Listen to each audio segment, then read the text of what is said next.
안녕하세요. 여러분은 지금 B급 바리스타의 수다를 듣고 계십니다. B급 커피 이야기 제 218회. 안녕하세요. 예, 혼자 녹음하는 바리스타 이사였습니다. 이제는 뭐 그냥 혼자 하는 방송으로 뜻을 굳혔어. 이제 귀찮아. 우리 후배들 찾아다니도 이제 귀찮고 만사 귀찮아. 이제 나이를 먹을수록 꼰대가 되어가고 있는 허접 바리스타 이사였습니다. 조금씩 인간관계의 그 피로함을 느껴서 그 흔한 명절에 카톡 하나 보내지 않는 꼰대 중에 상꼰대. 이젠 다 귀찮아. 뭐 생일 챙겨주고 이런 거 다 안 해. 이제 나 뭐 안 해. 나 안 해. 돈도 없어. 돈도 없고 뭐 착한 척도 안 해. 씨, 나 안 할 거야. 씨, 그냥 살 거야. 네. 사실 이 명절 때 인사하는 게 뭐 그게 이제 스팸이 될 수도 있는데 사실 스팸이죠. 네, 막 다 뭐 평상시 연락도 없다가 네, 명절만 되면 명절 잘 보내세요. 뭐 이게 뭐 그게 꼭 나쁜 건 아닌데 좀 왠지 속간지러운 것도 있고 이게 정말 꼭 진정성 있는 것인가 뭐 이런 생각도 좀 들면서 요즘에 잘 안 하고 있습니다. 진짜 고마운 분들이 많죠. 저는 고마운 분들이 많고 우리 뭐 김언니를 필두로 우리 주민님, 우리 또 볼매님 다 솔직히 고마워서 뭐 해줘야 될 게 많은데 이제 능력이 안 되니까 이 친구들을 뭐 자꾸 부르기도 그렇고 뭐 이제 맨입으로 부르는 것도 힘들잖아요. 뭐 이렇게 월급도 주고 그래야 되잖아. 근데 그런 것도 안 되니까 그냥 이제 속 편하게 혼자 하고 있습니다. 무엇이 맞는지는 잘 모르겠습니다. 이렇게 인생을 살아오면서 과거엔 이게 맞는 것 같아라고 생각했던 것들이 지나고 보니 이게 좀 아닌 것 같다 싶을 때도 있고요.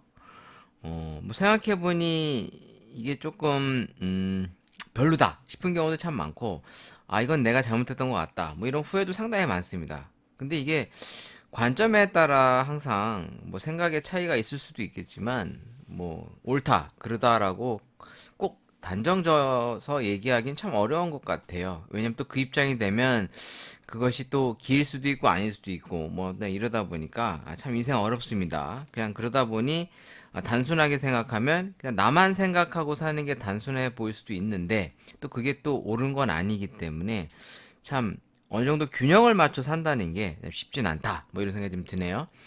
이제 설이 이제 지나고 나서 이제 설 연휴에 어떤 후폭풍이 부는 상황도 있고 그렇지 않은 것도 있고 지금 뭐 여행을 떠나시는 분들도 상당히 많으신 것 같고 주변에 이렇게 여행을 알아보시는 분들도 꽤 많은 것 같아요.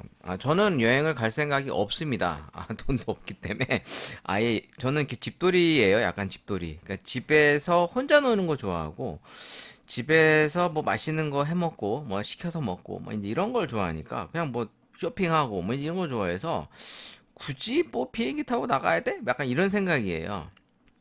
아무래도 어릴 때 좀 많이 돌아다녀서 그런지 뭐 이제 막 유럽이 가고 싶다. 뭐 이런 동경심 전혀 없어. 진짜 누가 이제 뭐 돈 줘감에 보내준다 그러면 가지. 근데 내 돈 들여서 뭐 굳이 뭐 이런 생각이 좀 드는데 최근에 이제 아들이 일본 여행이 좀 가보고 싶다 이제 얘기하는데 또 가지 말라고 하기가 좀 애매하잖아요. 물론 안 갔으면 좋겠죠. 일본이란 나라에 대해서 저도 이제 좋아하는 부분도 있는데 좀 시국이 이렇게 불편할 때는 조금 자제하는 게 어떨까 싶은데 아이가 꼭 한번 가보고 싶다 뭐 이렇게 얘기를 하니까 말릴 수가 없더라고요. 그래서 이제 항공편을 좀 알아봤어요. 저는 안 가는데 이제 아이를 보내주려고 항공편이랑 이제 호텔 숙박업소들을 이렇게 알아봤는데 비용들이 생각보다 비싸진 않는 것 같더라고. 오히려 제주도가 더 비싸. 뭐 제주도 뭐 호텔 숙박하는 것만 해도 물론 이 특급 호텔이라 그런 건지 모르겠는데 뭐 호텔비만 해도 뭐 한 3, 40, 뭐 한 이틀만 자도 뭐 특급 호텔에서 자면 뭐 한 60만 원 나오더라고요. 네, 요즘 뭐 이렇게 지금 홈쇼핑 같은 데 보니까. 근데 보통 일본 가는 비용이나 제주도에서 쓰는 비용이나 거의 비등비등해서 이제 일본을 많이 간다는 게 이제 느껴지는데 최근에 이제 항공편을 이제 예약을 해놨는데 여행사 통해서 이제 연락이 온 게 다 캔슬 되더라고요. 왜 그런가 했더니 이게 대기자가 너무 많아가지고 이제 우선순위에서 뭐 밀렸대요. 그러다 보니까 실질적으로는 원래 이제 2월 초쯤에 이제 예약을 잡았는데 거의 2월 말쯤이 가능하다. 이제 이렇게 돼서 2월 말쯤이 가능하다고 이제 확정을 받았는데 느낀 게 요즘에 확실히 많이들 놀러 가시는 것 같다. 이제 코로나 동안에 이제 어떤 못 나갔던 이제 한풀이를 하시는 게 아닌가. 특히 뭐 젊은 친구들이 일본 다녀와서 블로그 같은 거 포스트가 올라오는 걸 보면은 많이들 놀러 가는 것 같은데 너무 이렇게 삐딱한 시선으로 이렇게 막 부정적인 댓글을 다시는 경우를 제가 많이 봤거든요. 뭐 일본을 가면은 뭐 냄비 근성이니 막 그럽니다. 뭐 그렇게 바라볼 수도 있겠죠. 일본이라고 하는 나라와의 우리의 이 어떤 관계성이 상당히 참 애매한 위치에 있다 보니까 분명히 그런 식의 관점으로 비판하는 사람들도 있을 수 있는데 저는 무조건적으로 비판하기보다는 일본은 어차피 잘 아는 게 저는 나쁘지 않다고 생각합니다. 뭐 최근에도 이제 슬램덩크 극장판 그게 이제 정확한 내용이 그 뭐지 산왕전을 배경으로 극장판이 나오는 것 같은데 전 안 봤어요. 아직 못 봤는데 극장 가서 볼 생각은 아직 없고 뭐 이제 스마트 TV 같은 데 올라오면 이제 볼까 이제 생각을 하고 있습니다. 아직 극장은 안 갔어요. 솔직히 보고는 싶은데 제가 슬램덩크를 뭐 엄청나게 좋아했던 세대임에도 불구하고 뭐 그 정도까지 막 열광적이진 않았거든요. 제가 사실 농구에 별로 관심이 없어요. 그래서 제가 고등학교 때 가장 유행했던 만화가 바로 이 슬램덩크였어요. 북두이권, 북두이권, 슬램덩크, 드래곤볼. 그래서 이제 우리가 이제 흔히 3대장이라고 하죠. 네, 최근 2000년대 3대장 하면은 이제 블리치, 나루토, 원피스였는데 이제 블리치랑 이제 나루토가 이제 1차적으로 이제 종결이 돼서 물론 이제 최근에 나루토의 아들 보루토가 나오면서 또 이제 시리즈가 나오고 있는데 뭐 그렇게 따지면 뭐 드래곤볼도 뭐 슈퍼 드래곤볼 시리즈 하면서 계속 드래곤볼의 아들 손자 나오니까 오랫동안 울고 먹고 있죠. 근데 제가 고등학교 당시 이제 제일 인기 있었던 게 이제 드래곤볼, 이제 슬램덩크, 이제 북두이권 아니면은 이제 뭐 시티헌터나 이제 뭐 공작왕 뭐 이 정도가 아마도 이 남자애들이 가장 좋아했었던 만화책이었던 것 같습니다. 물론 그 중에서도 이제 슬램덩크와 이제 드래곤볼이 가장 인기가 많았죠. 뭐 좀 이제 북두이건도 인기가 있긴 했습니다만 대중적인 건 아무래도 이제 슬램덩크나 아무래도 드래곤볼이 아니었나. 뭐 슬램덩크 같은 경우에는 이제 우리나라의 그 뭐야 그 드라마 뭐지 손지창 씨랑 그 누구였더라 장동건 씨가 나왔던 또 드라마 이름이 생각이 안 나. 뭐야 그 미치겠네 생각이 안 나네. 그거 말고 만화도 있었어요. 헝그리 베스트 5인가 맞나? 무슨 만화도 있었어. 그러니까 이제 일본 만화의 붐을 따라 이제 드라마랑 이제 우리나라도 이제 애니메이션의 영향이 있었는데 아무래도 일본 애니 슬램덩크의 인기에 이제 버금갈 수는 없었죠. 이제 슬램덩크가 인기가 워낙 많다 보니까 이제 국내에 이제 농구 붐이 좀 불었습니다. 그래서 제가 이제 중고등학교 때만 해도 거의 고등학교 때가 더 가장 붐이었던 것 같아요. 뭐 이제 물론 마이클 조던의 NBA 농구가 이제 또 많이 영향을 주기도 했는데 이 슬램덩크 영화 아니, 만화 때문에 애들이 쉬는 시간만 되면 농구를 했었어. 그래서 여의도 고등학교에 무조건 밥 먹고 나면 다 농구. 축구는 그렇게 인기가 별로 없었어요. 축구하는 애들보단 죄다 농구하는 애들만 바글바글 했는데 물론 제가 이제 키가 농구할 수 있는 키는 아닌 것 같아요. 키가 뭐 그렇게 큰 편도 아니고 그렇다고 막 운동신경이 막 이렇게 그렇게 막 좋은 것도 아닌 것 같아요. 제가 뭐 이렇게 유도나 합기도 같은 거를 중고등학교 때 쭉 했는데 그러니까 고등학교 때까지 한 3년 내내 이제 유도를 해서 저도 이제 유도가 한 2단 정도까지 땄거든요. 근데 3년 넘게 했으니까.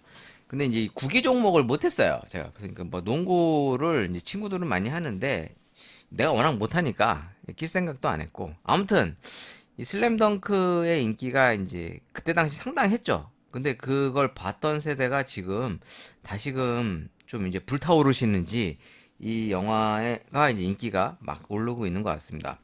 이렇듯이 일본이라고 하는 관계성을 따로 떼어놓고 볼 수는 없겠지만 무조건적으로 일본 여행 간다, 일본 가서 돈 쓴다, 이 나쁜 새끼, 이 매국노야, 막 이렇게 하는 거는 그닥 좋은 것 같지는 않아요. 왜냐면 너무 어떻게 보면 이제 그 흑백 논리로 평가하는 거 아닙니까? 너 일본 갔으니까 넌 나쁜 새끼, 너 일본 안 갔으니까 좋은 사람, 뭐 이런 거는 좀 지나치지 않나.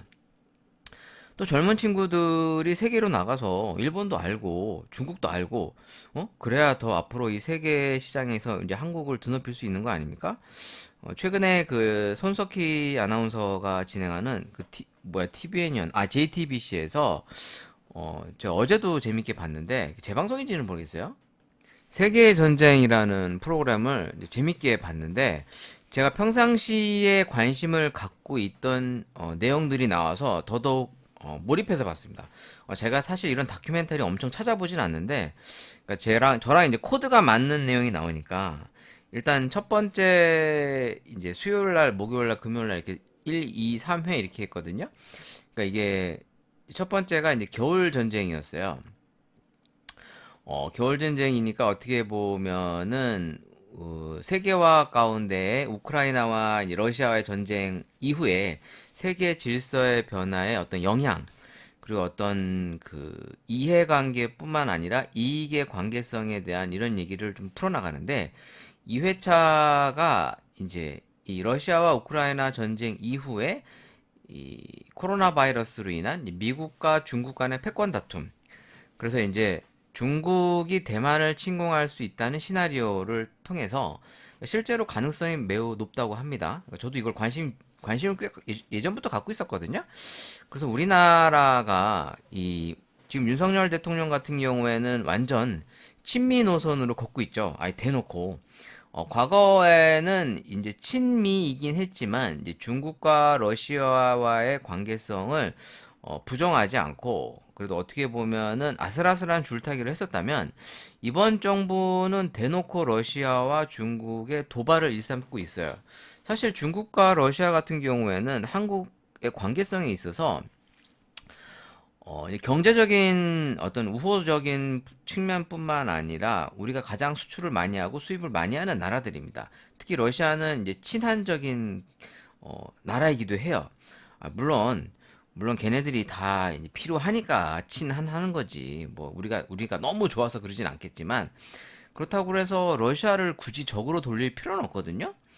근데 지금 아예 대놓고 적으로 돌리고 있으니까 미국 편만 들고 있잖아요. 네, 그러다 보니까 이 중국과의 관계와 소원해지는 부분뿐만 아니라 이제 중국과 러시아가 한국을 좀 다르게 바라보는 이런 부분에 있어서 앞으로 진짜 이런 전쟁 시나리오가 실제로 일어났을 경우에 한반도에서 전쟁이 일어날 가능성이 매우 높습니다. 예전에 청일전쟁, 러일전쟁 다 이 남의 나라 전쟁인데 우리 대한민국 한반도에 전쟁 나왔고 막 쑥대밭 됐잖아요. 근데 지금도 약간 그런 양상으로 가고 있어서 어떻게 보면은 미국이 이 대한민국을 매우 잘 활용하고 이용하는 거죠. 그렇잖아요? 지금 뭐 윤석열 대통령이 이제 전략적 핵무기의 보유에 대해서 얘기를 하는데 미국이 핵을 죽었어? 당신이 미국이라면 한국한테 핵을 주겠냐고. 안 주지. 핵을 주면은 자기네들 말 안 들을 텐데.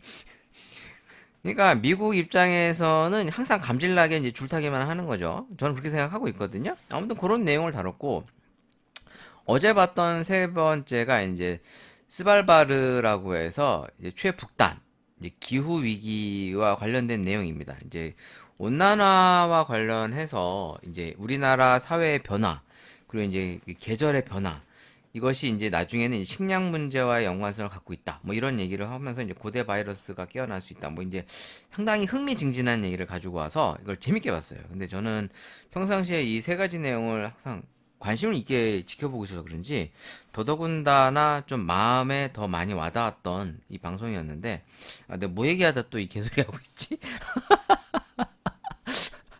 내 방송에 정체성이 없어. 큰일 났어. 아, 나 미칠 것 같아. 아, 슬램덩크 얘기하다가 또 빠졌네?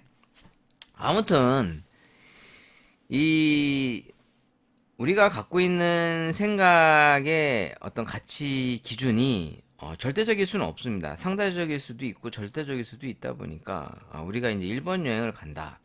일본과의 좀 친밀한 관계를 유지한다. 아니, 솔직히 일본에 대해서 잘 알고 일본에 대해서 이용할 수 있으면 이용해 먹으면 좋잖아요. 안 그래요? 일본한테 이용 당하지는 말 않아야겠죠. 예? 일본한테 이용을 당하지는 않아야겠지만 일본을 잘 활용할 수 있는 방법을 알려면 일본을 알아야 돼요. 그럼 일본과의 관계도 무조건적으로 적대적인 관계보다는 친일이 나쁜 건 아닙니다. 물론 우리가 얘기하는 친일은 지나치게 일본의 이익을 우선시했었기 때문에 문제가 됐던 건데, 예를 들어 친일을 하는 척 하면서 독립군을 도와준다. 이런 관점에서 본다면 좋은 거 아니에요. 그쵸? 뭐 우리가 이제 그 영화도 있었지 않습니까? 그 뭐야, 우리 송강호 씨가 나왔던 밀정. 이 영화도 참 상당히 재밌게 봤습니다. 아, 이게 또 이 실존하는 인물을 가지고 했는데 이게 이중 스파이냐 아니냐 뭐 이제 이런 얘기가 있습니다만, 기본적으로 일본을 이용하면서 우리의 국익이 될 수 있는 부분을 갖고 오는 거. 물론 여기에 나와 있는 뭐, 뭐 친일 경찰 뭐 노독술이라는 사람이 이 드라마 이제 영화에서도 나타나거든요. 뭐 그런 걸 미화하려고 하는 게 아니라 그때 당시 친일 행적을 가진 사람들이 그러니까 잘못된 행적을 가진 사람들은 비판받고 그런 것은 분명히 심판받는 게 맞죠. 근데 그 우리나라의 국익을 위해서 친일을 하는 척하는 사람들이라든가 뭐 이런 것들은 전략적인 거잖아요. 전 그게 나쁘다고 보진 않아요. 저는 개인적으로. 그런 면에선 일본과의 관계를 우리나라의 이익을 위해서 가져가기 위해 하는 것들. 물론 그게 좀 애매할 수는 있죠. 그럼 너는 일본 여행 가서 돈 쓰고 다니는 게 너는 그거는 일본을 우리나라를 위한 것이냐? 뭐 이렇게 따질 수 있잖아요. 근데 그거를 어떠한 관점에서 무조건 나쁘다고만 비판할 수 있냐고. 그럴 수 없잖아. 뭐 그런 논리면 일본 사람들 보고도 한국 오지 마! 니 다 꺼져! 뭐 이제 이런 식으로 해야 되는데, 일본 사람들이 오는 거에 대해서는 아무 말 안 하면서, 한국 사람이 일본 가니까 이 죽일 놈. 이건 조금 아니지 않나. 물론 지나치게 일본의 편향적이고, 일본을 우선시하는 뭐 국익단체, 뭐 우익단체 이런 것들의 행태를 보이는 인간들은 정말 나쁘지.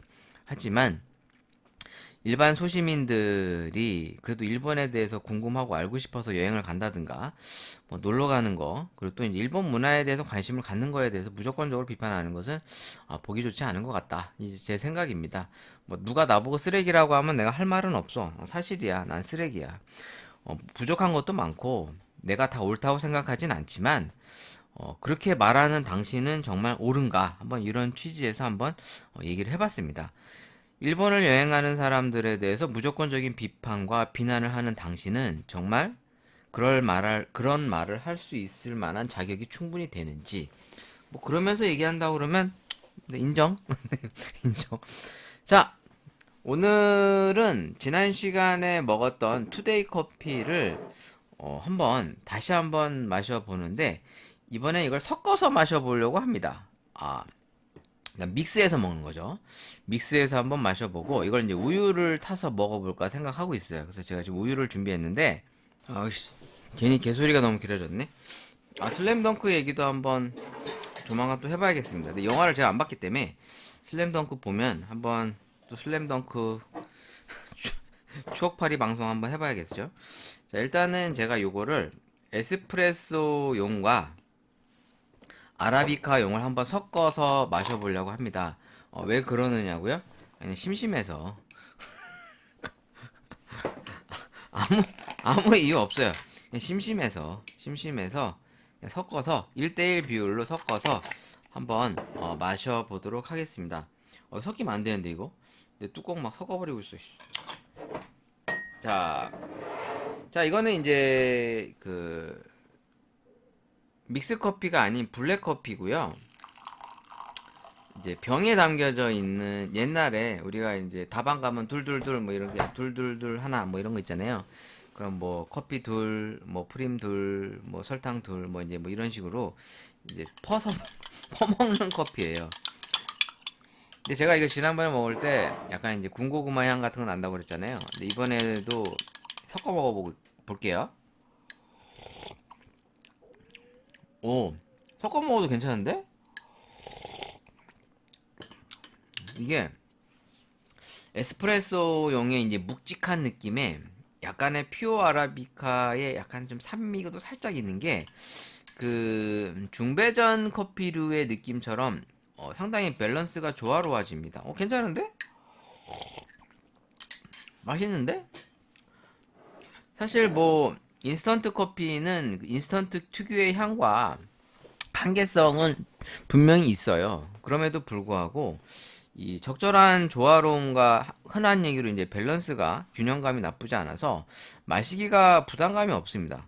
그 사실 이런 류의 커피들이 뭐라 그럴까 좀 리얼한 생생한 어떤 커피의 느낌 전달은 좀 어렵지만 단순히 이제 커피의 맛을 즐기기 위한 점에서는 인스턴트 커피도 나쁘지 않다. 저는 이제 그렇게 생각하는데 특히나 이제 믹스가 안 된 거는 더더군다나 좀 더 괜찮다고 생각하고 있어요. 제가 이거를 퓨어 아라비카 투데이용 투데이가 이제 메이드 인 젊은이 거죠. 젊은이 네 점원이 네 점원이 건데 요거를 제가 1대1 비율로 섞어갖고 뜨거운 물을 살짝 넣어서 그냥 이제 아메리카노로 탄 건데 따로따로 먹었을 때보다 섞으니까 좀 더 난 것 같아요. 제가 여기다 우유도 한번 넣어볼게요. 저는 맛있는데 뭐 이건 또 사람들마다 취향이 또 다르니까 뭐 내 취향이 안 맞는다고 뭐 그럴 수도 있잖아요. 우유 넣어도 괜찮다. 자 일단은 제가 이거를 라떼용으로 한번 마셔볼게요. 자 일단은 에스프레소용 투데이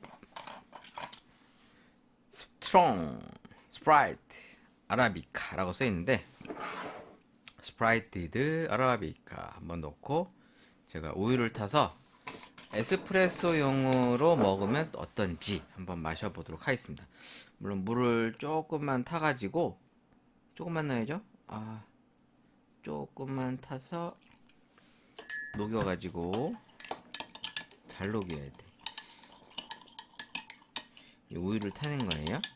사실 컵커피 리들보다는 차라리 인스턴트 커피로 이렇게 응용해서 먹는 게 사실 더 맛은 있는 것 같아요. 어차피 거기 컵커피, RTD 커피 들어가는 게 다 이런 인스턴트용 커피 쓸 거 아니에요. 거의 다가. 자, 한번 마셔볼게요. 지금 이거는 에스프레소용 이제 투데이 커피인데 여기다 이제 우유를 탄 겁니다.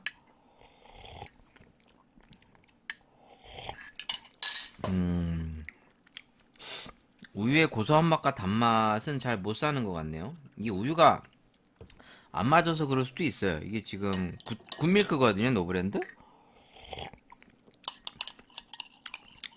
우유를 좀 더 넣으면은 괜찮긴 한데 뭔가 이렇게 조화로운 느낌은 사실 좀 안 듭니다. 막 조화로워, 맛있어 이런 느낌은 안 들고 그냥 우리 옛날에 라떼 먹으면 그 우유 맛 따로 커피 맛 따로 도는 그런 느낌 있죠. 요즘에는 워낙들 라떼들 맛있게들 잘 만드니까 우리 한 10여 년 전만 해도 뭐 프랜차이즈 커피나 뭐 동네 라떼 뭐 커피 전문점들 개인 카페 라떼 시키면 우유 맛 따로 커피 맛 따로 도는 경우가 많아서 좀 시럽을 넣어 먹어야 맛있었어요. 얘가 약간 그런 뉘앙스인데 이번엔 좀 바꿔볼게요. 이번엔 퓨어 아라비카로 해보겠습니다. 퓨어 아라비카로 한 스푼 넣고, 자, 이것도, 어이구, 물을 조금 붓고, 잘 녹인 다음에, 근데 커피 자체가 맛이 없는 건 아닌데, 지금 제가 가지고 있는 이 굿밀크하고는 좀 잘 안 어울리는 것 같습니다. 뭐라 그럴까, 좀, 커피 따로, 우유 따로, 약간 그런 느낌이 들고요. 네, 이번에 이제 퓨어 아라비카를 가지고, 제가 우유를 또 부어볼게요. 네. 자, 얘를, 색깔이 예쁘게 나오는데? 진짜 웬만한 RTD 커피 저리 가라야 이렇게 먹는 게 훨씬 더 입맛에 맞을 수가 있어요. 물론 당도는 뭐 시럽이나 뭐 첨가물 넣으면 되는 거니까. 음. 그래도 퓨어 아라비카가 좀 더 고소한 맛과 단맛을 조금 더 살려주네요. 제 입맛에는 퓨어 아라비카가 조금 더 잘 맞는 것 같고요. 우유의 고소한 맛과 단맛을 더 잘 이끌어서 약간 건가루의 느낌이 좀 살아납니다. 반면에 이 투데이 에스프레소용은 물론 아메리카노로 먹기는 맛있는데 라떼로 먹어보니까 좀 커피 맛과 우유가 좀 따로따로 노는 경향이 있어서 물론 이 우유가 안 맞아서 그런 걸 수도 있어요. 뭐 이 커피 자체가 잘못됐다는 것이 아니라 우유와의 조화가 안 맞는 거죠. 그러니까 이 커피들이 특정 브랜드 우유와 더 잘 맞는 경향들이 있거든요. 실제로 해서 드셔보시면 믹스 커피 말고 블랙 커피 같은 거 제가 예전에도 종종 했었잖아요. 제조사별로 우유 갖다 놓고 뭐 멸균율까지 포함해서 이렇게 조합을 해보면 어떤 거는 멸균류가 훨씬 더 맛있고 어떤 거는 멸균류가 오지게 맛없고 어떤 건 일반 우유가 맛있고 어떤 건 저온 살균류가 더 맛있고 뭐 이제 이런 그 결과가 나옵니다. 사실 커피의 이제 재미라고도 볼 수 있는 거고 또 그러면서 내 입맛에 맞는 어떤 조합을 찾아가는 거 그리고 그런 것이 어떻게 보면 다 자기만의 노하우가 될 수 있는 거죠. 왜냐면 일반 사람들이 그런 걸 다 해가면서 적합한 어떤 조화를 찾진 않거든요. 보통 이제 있는 거 가지고 그냥 대충 해 먹지. 근데 이제 이런 거를 해보면 이제 뭐 재미도 있지만 이제 내 입맛에 적합한 어떤 결과물에 대해서 이제 생각을 하게 됩니다. 나는 내 입맛에는 이런 게 더 잘 맞는구나. 이런 것들을 이제 알게 되는 거죠. 많이 먹어봄으로써. 그런 의미에서는 그냥 심심해서 한번 해본 거고요. 이제 좀 방송하기 전에 좀 뭔가 워밍업을 해야 되니까 커피 한 잔 먹어보려고 한번 이렇게 투데이 커피를 좀 오랜만에 꺼내봤습니다. 보통 이런 거를 한두 번 시음하고 나면 이제 어딘가에 또 처박혀 있으니까 잘 안 먹게 돼요. 진짜 먹고 싶지 않으면.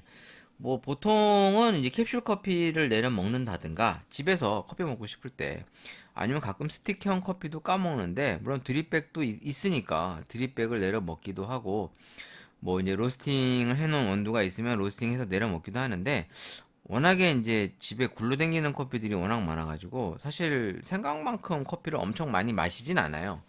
또 학원에서 이제 교육하면서 이제 수시로 커피를 시음하고 오니까 뭐 한 주말쯤 됐을 때 이제 좀 쉴 때 커피가 땡긴다 그러면 이제 그때그때 골라 먹는 거죠. 오늘은 뭐 드립백, 뭐 내일은 뭐 캡슐.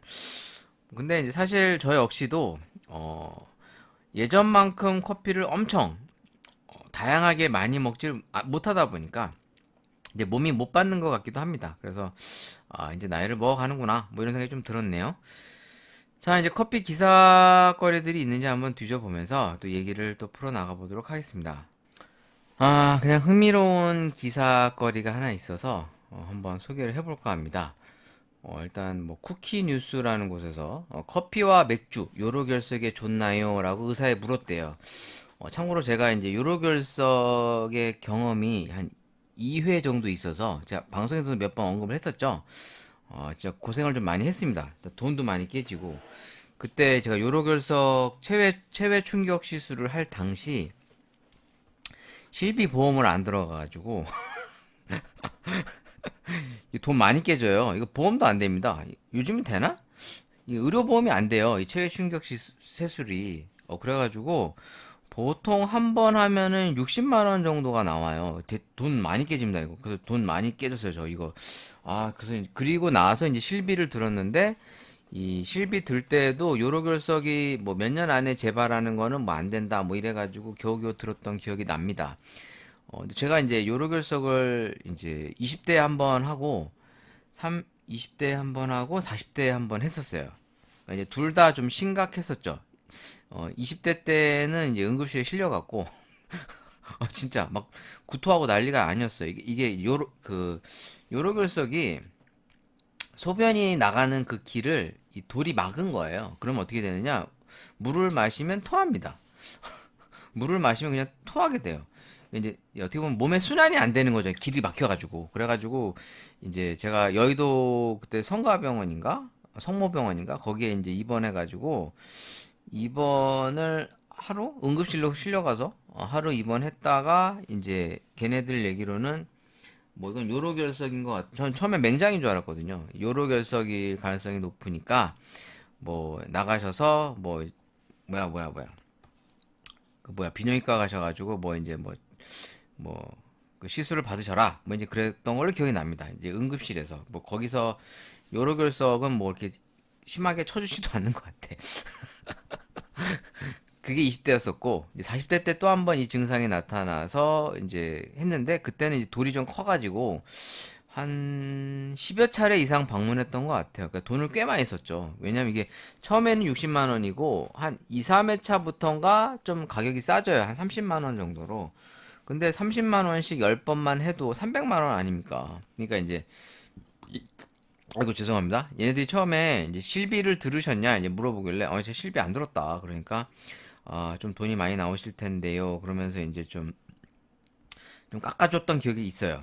조금 그래도 할인을 왜냐면 자주 가니까 이게 한 방에 안 돼요. 이 뭐죠? 이 요로결석이 보통은 이게 뭐 자연 배출이 있고 이제 제가 했었던 게 이 체외 충격파 시술인가? 뭐 그게 있어요. 체외 충격파 쇠석술. 그러니까 이제 돌을 깨부시는 거죠.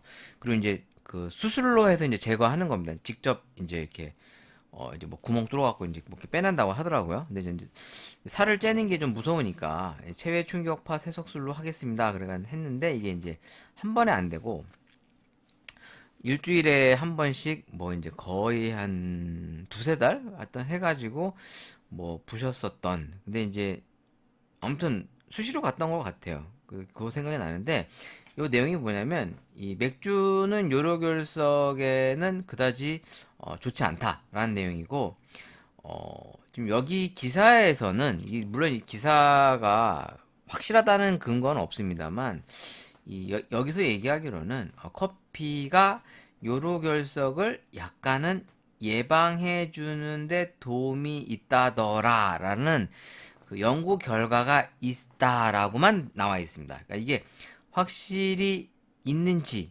없는지에 대해서는 확증할 수는 없지만 이런 결과가 있었다더라라고 해서 나왔는데 다행이네요. 제가 커피를 좀 자주 먹는데 그럼 근데 왜 그때도 커피 그렇게 많이 먹는데 왜 요로결석이 생긴 거야? 이게 좀 안 믿어지는데 네, 기사가 좀 신뢰성이 안 가는 뭐 이런 내용이었는데 한번 소개해봤어요. 심심해서 해본 거예요. 이번 기사는 커피와 직접적인 관련은 없는데 백화점 춘추 전국시대 새롭게 선명하게 MZ세대 공략해 대성공 더현대 서울 백화점 공식 새로 썼다. 이게 더현대 서울이 이제 여의도에 생긴 더현대 서울을 얘기하는 거 맞겠죠? 네. 나 여기 있는 거밖에 몰라. 여의도 더현대 서울을 이제 조명하는 이제 기사거리인데 좀 내용을 보면서 좀 주접을 조금 떨어보려고 합니다. 저는 개인적으로 세대를 구분하는 뭐 MZ, 물론 저도 이제 X세대였어요. 뭐 N세대, 이런 거 상당히 처음에 한두 번은 그래도 이해하겠는데 자꾸 쓰니까 상당히 거슬려. 거슬려. 뭐 MZ세대 아니면 인간이 아니야? 지들이 무슨 건담의 뉴 타입이야? 뭐 새로운 신인류냐고. 그런 거 아니거든요? 근데 저는 이런 거를 개인적으로 상당히 불편하게 보는 사람 중에 한 명인데 왜 자꾸 이렇게 세대를 구분짓죠? 뭐 물론 지금의 MZ 세대가 뭐 그렇게 특별할까요? 저는 그렇게 생각하지 않거든요. MZ란 단어의 이제 뜻 자체를 보면은 이제 밀레니엄이라는 그 의미를 가지고 있다고 합니다. 그래서 90년대 이제 중후반에서 이제 2000년대 초중반 이제 태어난 세대를 MZ 세대라고 하는데 사실 이런 신세대라고 부분하는 이런 류의 세대가 기본적으로 우리가 알고 있다시피 그 시대 그 시절에 갖고 있는 아이들의 그냥 문화예요. 저도 X세대였지만 뭐 그때 당시 기존 세대들이 X세대 보고 버릇없다. 개인주의 성향이 강하다. 뭐 이런 얘기 했거든요. 근데 지금도 똑같아. 그럼 뭐 얘나 지금이 다 똑같아요. 우리 아버지 세대는 또 틀렸을까? 우리 아버지 세대 때도 이제 뭐 통기타, 청바지, 장발 이래가지고 기존에 이제 부모님들이 다 안 입고 깨봤단 말이야. 뭐 히피, 그때 미국의 히피 문화 이런 게 들어왔지 않습니까? 뭐 통기타, 청바지. 그럼 기존 세대 이미지에서는 이제 그런 것들이 별로 이제 별로겠죠. 그럼 지금의 MZ 세대도 뭐 사실 이 환경의 변화만 있지. 그러니까 우리 세대 때는 어떤 모바일 플랫폼이 없었잖아요. 근데 지금 세대는 이제 모바일 플랫폼이 있으니까 이거를 가지고 자기들의 색깔이 조금 더 낫다는 것뿐이지. 기본적으로는 젊은 세대가 갖고 있는 생각 자체의 큰 틀에서 벗어나지 못해요. 다 똑같거든요. 근데 이런 걸 자꾸 구분 짓는 게 전 상당히 불편한데 그냥 이 기사를 좀 들여다보는 이유는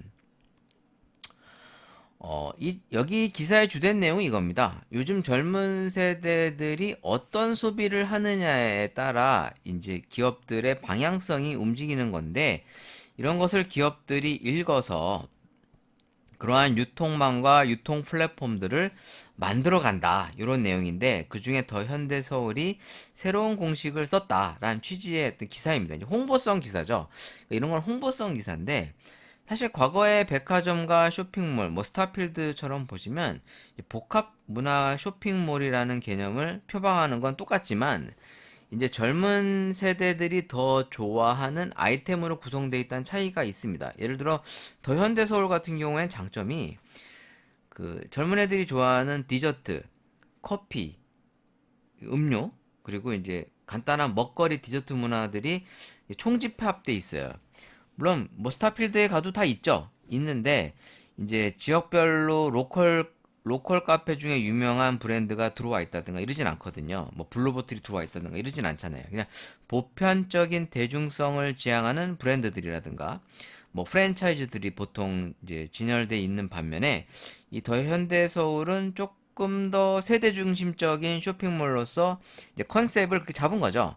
근데 이게 지금 현재로서는 잘 먹히고 있습니다만 이게 장기적인 관점에선 과연 그럴까에 대해서는 사실 알 수는 없어요.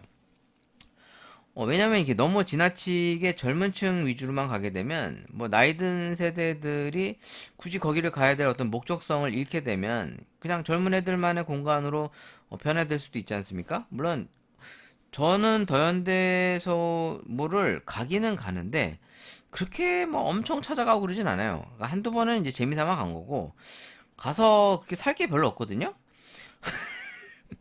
아니 굳이 그 거기 가서 비싼 돈 주고 사야 될 이유가 별로 없으니까.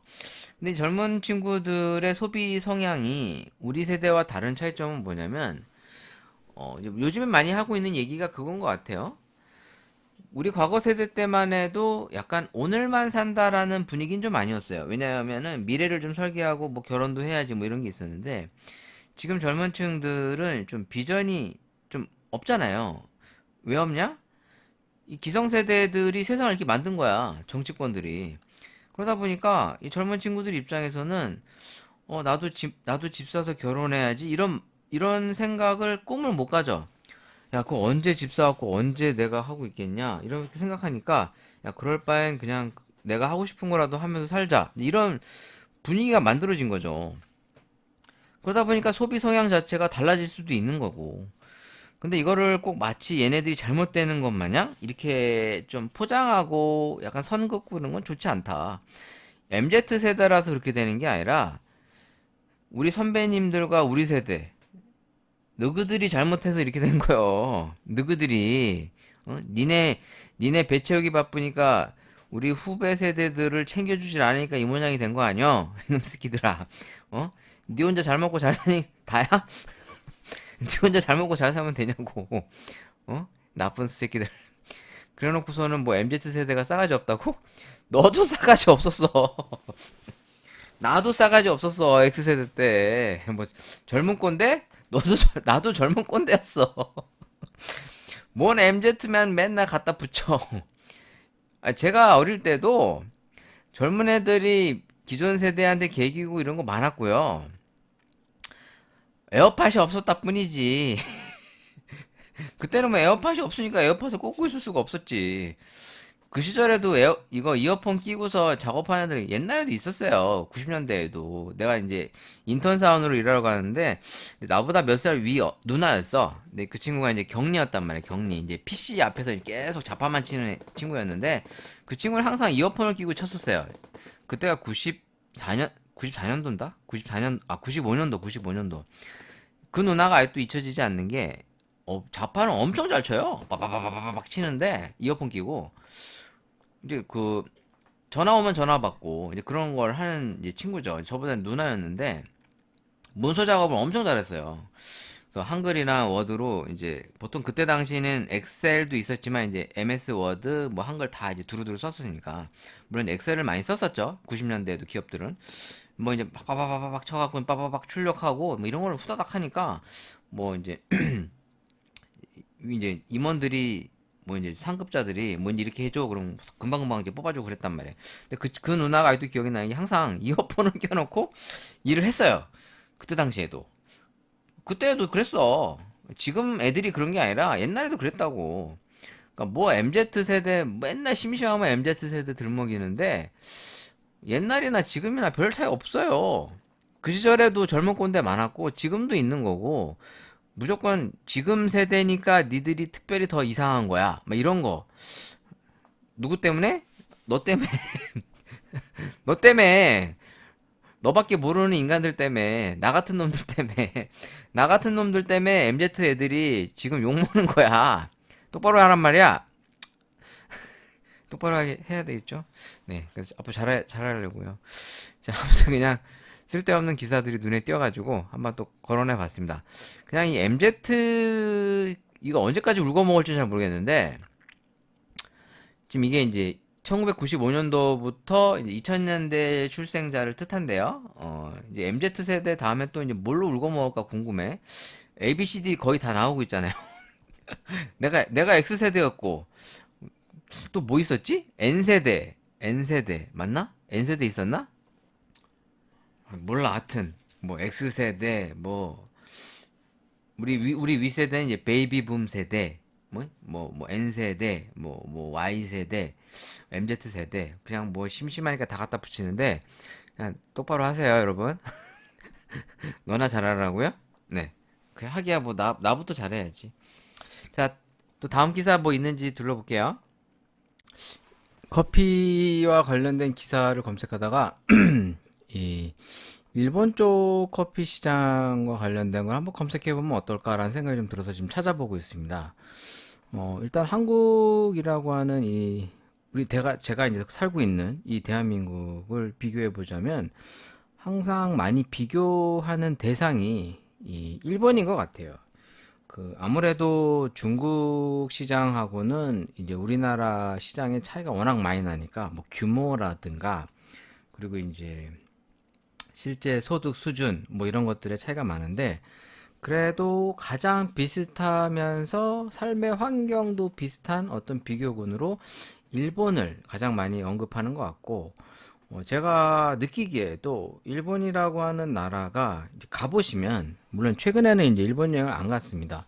마지막으로 가본 게 2013년도 아마 요맘때 한번 가보고 그 이후로는 일본을 직접 방문한 기억이 없는데 뭐 사실 좀 가보고 싶긴 하죠. 네, 일본이라는 나라에 원래 관심도 많고, 뭘 앞서 언급했지만 일본이라는 나라에 대해서 뭐 무조건적으로 다 뭐 일본이 좋아 이런 건 다 무조건 일본 따라가야 돼 이런 건 아니에요. 일본에 대한 부정적인 생각도 많고 뭐 일본에 대한 안 좋은 뭐 이제 우리나라와의 역사적인 관계를 보더라도 좀 불편하죠. 갈 때 물론 사람들의 시선도 불편하고 그래서 이제 일본은 안 갔는데 근데 사실 우리가 이 먹고 마시는 것들을 보더라도 일본 제품이 또 은근히 많습니다. 우리가 또 즐겨 먹는 음식들 특히 뭐 초밥부터 해서 뭐 이제 소바, 우동, 뭐 돈가스 일본식 식문화도 사실 영향을 많이 받잖아요. 우리가 뭐 솔직히 그런 식으로 따지면 무조건 한식만 먹어야 되고 무조건 한국에서만 살아야 되고 막 이런 걸 좀 다 따져야 돼. 그쵸? 그렇지 않아요? 뭐 일본은 나빠. 뭐 일본은 뭐 어쩌고 저쩌고 뭐 말은 많아. 그래놓고 왜 일본 제품 쓰고 응? 그리고 또 그렇게 얘기할 거 아니야? 우리는 일본 제품 안 쓰는데요? 뭐 그렇게 따지시는 분들이 있는데 그래도 또 이렇게 잘 찾아보시면 일제가 또 많습니다. 그리고 일본식 음식 문화라든가 그런 거에 대해서는 또 어? 야, 그 정도는 괜찮아. 뭐 또 이렇게 얘기하시는 분들도 있는데 좀 이렇게 공과 사를 좀 구분해야 될 필요성이 있죠. 때에 따라서는. 근데 어찌됐든 간에 좀 일본 시장을 좀 비교해 보려고 합니다. 이 기사들이 대부분이 이제 좀 예전 건데, 뭐 2020년도부터 22년도, 뭐 그 이전까지의 기사들이 좀 있어서 한번 보면서, 그냥 이제 저도 예상하는 거죠. 일본이 이런가. 이게 이제 2020년도 9월 24일 날 이제 음료 신문에 이제 기재되어 있는 내용인데 일본 커피 시장 체인점과 편의점 RTD가 대세라는 내용입니다. 이제 일본이라는 나라를 실제로 가보셔도 제가 가장 충격을 받았던 게 이제 90년대 일본을 처음 갔었는데 그러니까 일본이라고 나라를 처음 간 게 91년도인가 그래요. 91년도. 그러니까 이제 제가 고등학생 때죠. 뭐 제 친구들은 이제 앞서 이제 중학교 때도 일본 뭐 도쿄 디즈니랜드를 다녀와서 뭐 이제 일본 여행에 대한 후담을 저한테도 이제 얘기했던 기억이 아직도 나는데 그 일본이라고 하는 나라와의 그 민감한 외교 문제뿐만 아니라 사실 우리나라가 이제 일본과는 좀 단절돼 있는 어떤 분위기였고 그러니까 좀 약간 그 일본 것들이 암암리에 뒤로 들어오는 그런 거였어요. 그러니까 지금처럼 개방돼 있던 시대가 아니니까. 근데 90년대에 이제 일본이라는 나라를 처음 갔죠. 이제 그때 당시만 해도 뭐 외국 여행을 다닌다는 게 지금처럼 뭐 누구나 야, 일본 여행 갔다 왔냐? 갔다 왔어. 뭐 이런 시대가 아니라 진짜 한 반에 한두 명? 뭐 있을까 말까 한 그런 시대였었어요. 그러니까 외국을 나간다는 게 지금처럼 이렇게 보편적이지가 않았던 거죠. 그러니까 제가 90년대 일본을 나갔을 때에도 제가 있었던 우리 학급에 저밖에 없었어요. 그래서 제가 뭐 이제 그런 걸 자랑 삼아 친구들한테 뭐 이제 좀 자랑도 하고 그랬는데 사실 뭐 그 자랑할 건 아닙니다만 또 그 시절에는 또 좀 일본에 가서 뭐 드래곤볼 만화책 같은 거 이제 점프를 이제 우리나라보다 앞서 나오니까 우리나라에서 이제 번역을 해갖고 나오다 보니까 좀 이게 한 2, 3주 정도 늦었던 것 같아요. 이 텀이 이게 그 우리나라 점프에서 나오는 내용과 일본에서 나오는 내용이 좀 차이가 좀 있었어요.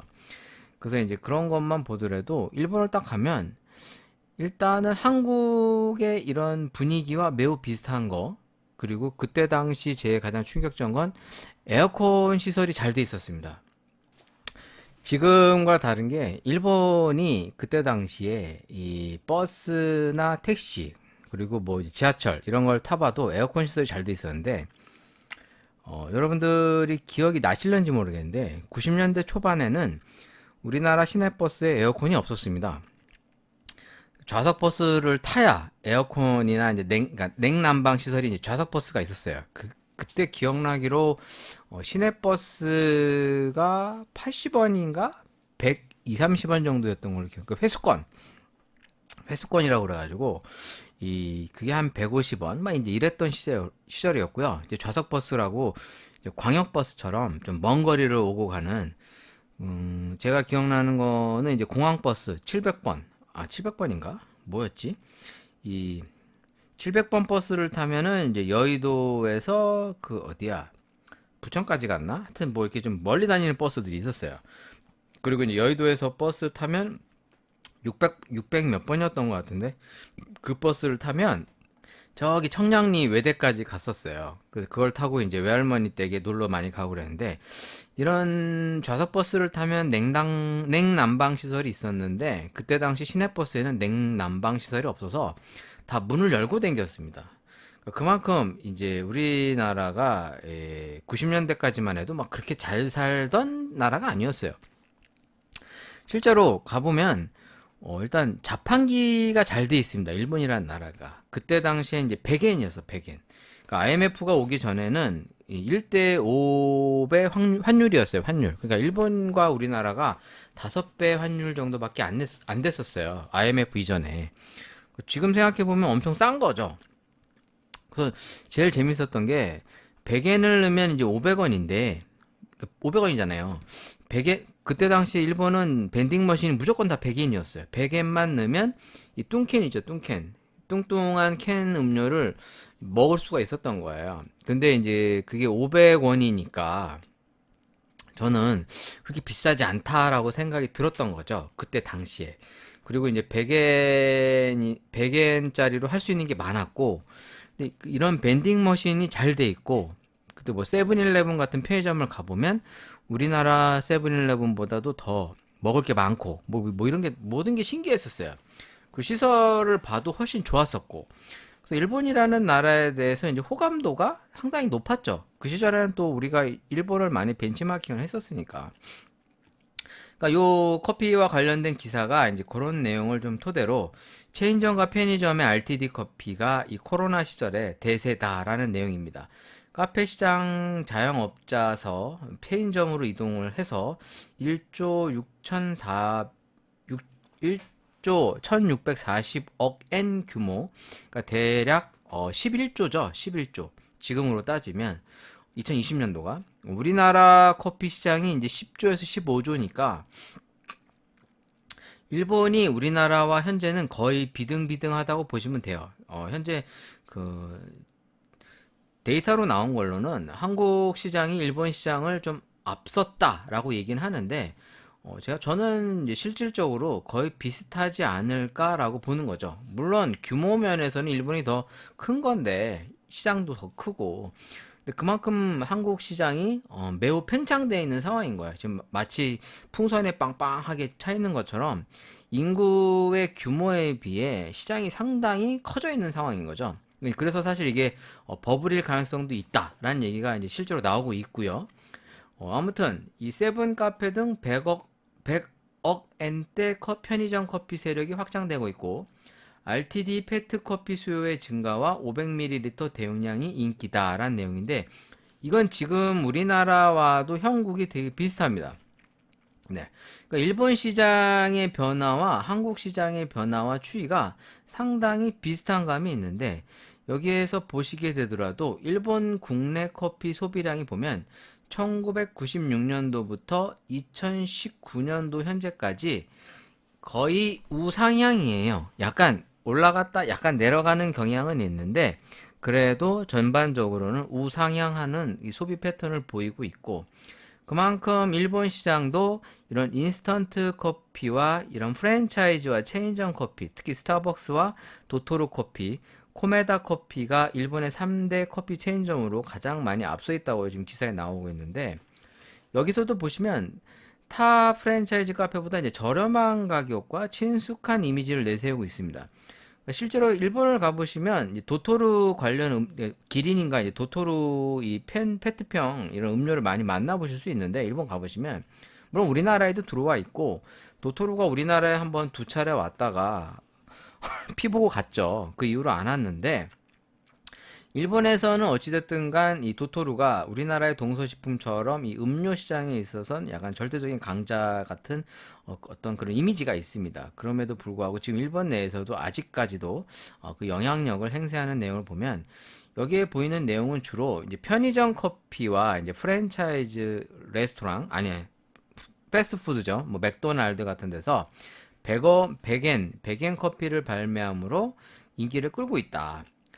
그러니까 커피 향과 신선함의 부족으로 소비가 급격히 감소했지만 그래도 싼 맛에 먹는 커피 시장이 일본에서도 잘 먹히고 있다는 얘기입니다. 이거의 반증이 우리나라도 상당히 그렇거든요.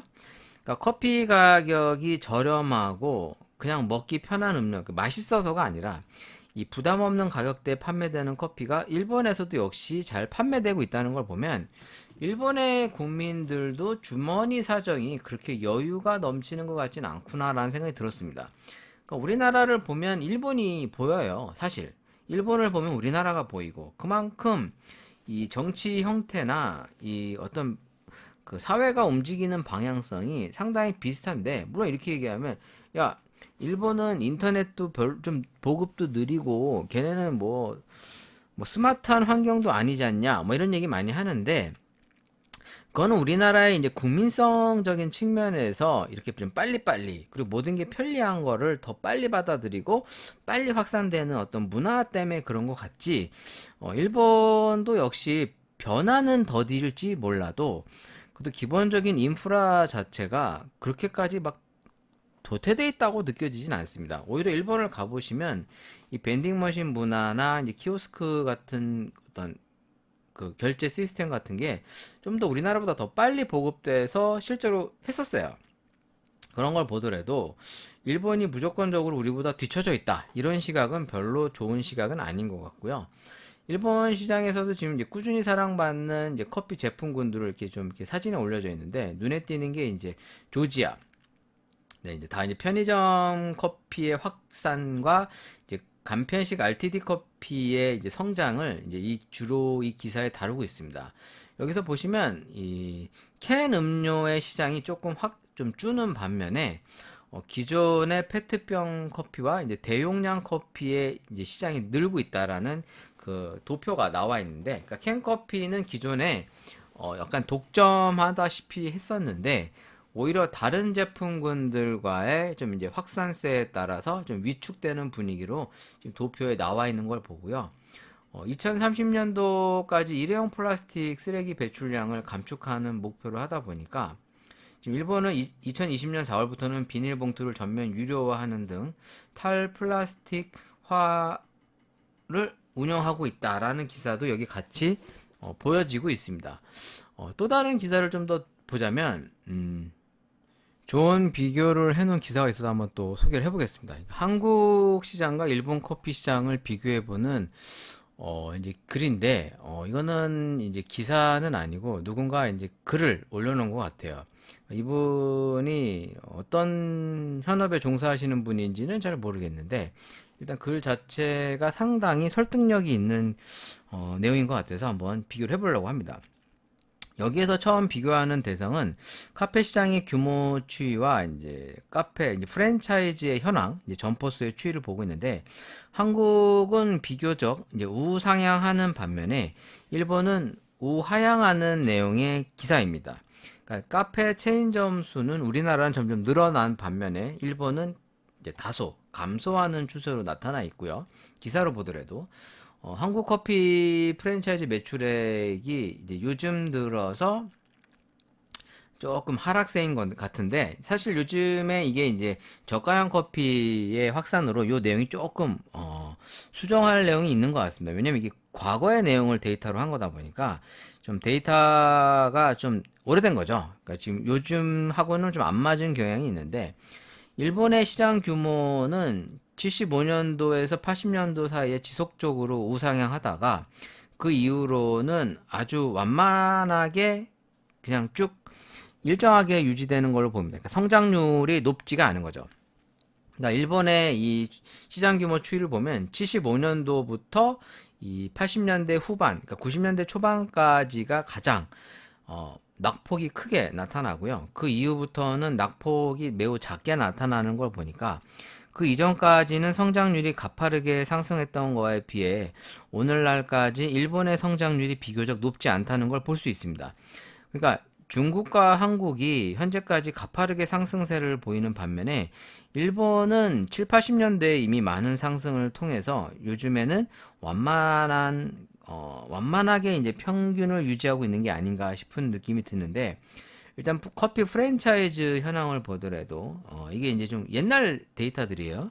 2018년도까지의 데이터들을 가지고 얘기한 거라 지금 요즘하고는 많이 안 맞죠. 왜냐면 요즘에 저가형 뭐 이제 메가커피나 벤티 같은 백다방 같은 이제 후발주자들의 강세가 나타나는 것들이 있는데 뭐 이런 거는 둘째 치고라도 내용이 좀 옛날 거니까 일본의 커피 프랜차이즈 점포 수의 추이를 좀 비교해 보는 게 좀 더 나을 것 같아요. 왜 그러느냐? 지금 일본 같은 경우에는 지금 데이터를 봤을 때 스타벅스를 제외한 나머지 자국 내 커피 프랜차이즈는 거의 변화가 없습니다. 데이터를 보면. 지금 스타벅스 같은 경우에는 이제 2010년도부터 현 2020년 전까지가 우상향, 우리나라랑 상당히 비슷한 추이를 보이는 반면에 나머지 도토루와 코메다 커피, 튤리즈 커피, 산마르코, 호시노 커피, 엑셀시올 커피 같은 걸 보더라도 이게 낙차폭이 거의 없이 완만한 우상향을 보이고 있어요. 그러니까 이게 매우 더딘 거죠. 이 지속성, 그러니까 확장성이 매우 더디게 나타나는데 그럼에도 불구하고 일본 커피 시장은 꾸준히 상승된다는 걸 나타낼 수 있습니다. 일단 매출액을 비교해 보더라도 2020년도 전까지 스타벅스가 우상향하는 데이터를 갖고 있는 반면에 도토로나 산마르코, 코메다 커피는 완만한 우상향을 보이면서 시장성의 확장성과 함께 매출액 증가가 있긴 있으나 매우 이제 드물게, 그러니까 확장의 폭이 높지가 않은 거죠. 한마디로 보면 일본은 한국의 카페 전파수는 전반적으로 증가 추세를 보이다가 최근에 하락됐다는 내용이 이제 이게 2016년도 이후부터의 데이터인데 이게 지금 맞진 않습니다. 왜냐면 지금 현재 일본 카페 점포수는 우리나라는 계속 우상향하고 있는데 일본을 보면은 카페 점포수는 지속적인 하락세 추세라는 것이 이 데이터로 나와 있어요. 한국보다도 인구가 2배 이상 많고 면적이 3배 이상이 넘는 걸 감안했을 때 일본이 한국보다 이제 커피에 대한 이 이용률 자체가 이제 떨어진다는 얘기죠. 그러니까 그만큼 한국이 비정상적이라는 얘기입니다. 한마디로 얘기해서. 그러니까 우리보다 인구도 많고 시장 규모도 큰 일본도 이렇게 더디게 완만하게 움직이는 거에 비해 우리나라의 이 낙차의 어떻게 보면 상승률에 대비 우리나라 현 시점의 환경이 이걸 받쳐주지 못함에도 불구하고 지나치게 크게 확장성을 보이고 있다라는 걸 일본을 통해 보더라도 쉽게 알 수 있는데 이걸 좀 더 확대 해석하자면 일본의 미래가 우리나라의 미래일 가능성이 많다라고 얘기할 수 있고요. 저는 그래서 일본의 추이를 보면 완만한 우상향이긴 하나 이것이 기본적으로 별 차이 없이 낙차폭이 크지 않게 움직이는 걸 봤을 때 우리나라는 제가 봤을 땐 향후 낙차폭이 크게 떨어지다가 일정 수준을 유지할 가능성이 많을 것이라는 것을 알 수 있습니다. 그 얘기는 뭐냐면 어느 정도 시장에 정체성이 올 때가 있다라는 것을 일본 시장을 보더라도 나타나거든요. 왜냐하면 일본도 보면 75년도부터 84년도까지가 엄청난 폭발적인 상승세와 하락세가 교차되어 있는데 84년도 이후부터 오늘날까지는 완만한 우상향이긴 하나 이게 우하향과 상향을 기본적으로 반복하고 있어요. 그래서 낙차폭은 작지만 어느 정도의 완만한 형세를 이룰 것이라는 것이 일본을 봤을 때 우리나라도 이 시점이 올 가능성이 많다. 그 시점이 언제일까에 대해서는 제가 봤을 때 일본의 버블 붕괴를 기점으로 이게 좀 나타나고 있거든요. 일본의 경제 불황을 얘기할 때 아마 1985년도의 이 엔고 현상, 그러니까 이제 엔화의 이제 강세로 인해서 엔고 불황이 닥치는 시점부터를 보통 얘기하는데 실질적으로 이제 90년대 초반부터 2000년대 말까지를 보통 보고 있죠. 이때까지가 이제 일본의 경제의 암흑기, 그러니까 버블 경제 붕괴 이후로 많이 언급을 하고 있는데 실제로 이 데이터를 봐도 그 시기와 매우 맞물려 있습니다. 그러니까 앵고 현상이 일어남으로써 그게 이제 84년에서 85년인데 이 데이터를 보면 84년에서부터 85년부터가 카페 시장 규모의 추이의 변동폭이 거의 없고 성장률이 거의 없는 시점이 이때입니다. 이때부터 쭉 2000년대 초, 중반, 후반까지, 그러니까 거의 2010년도까지죠.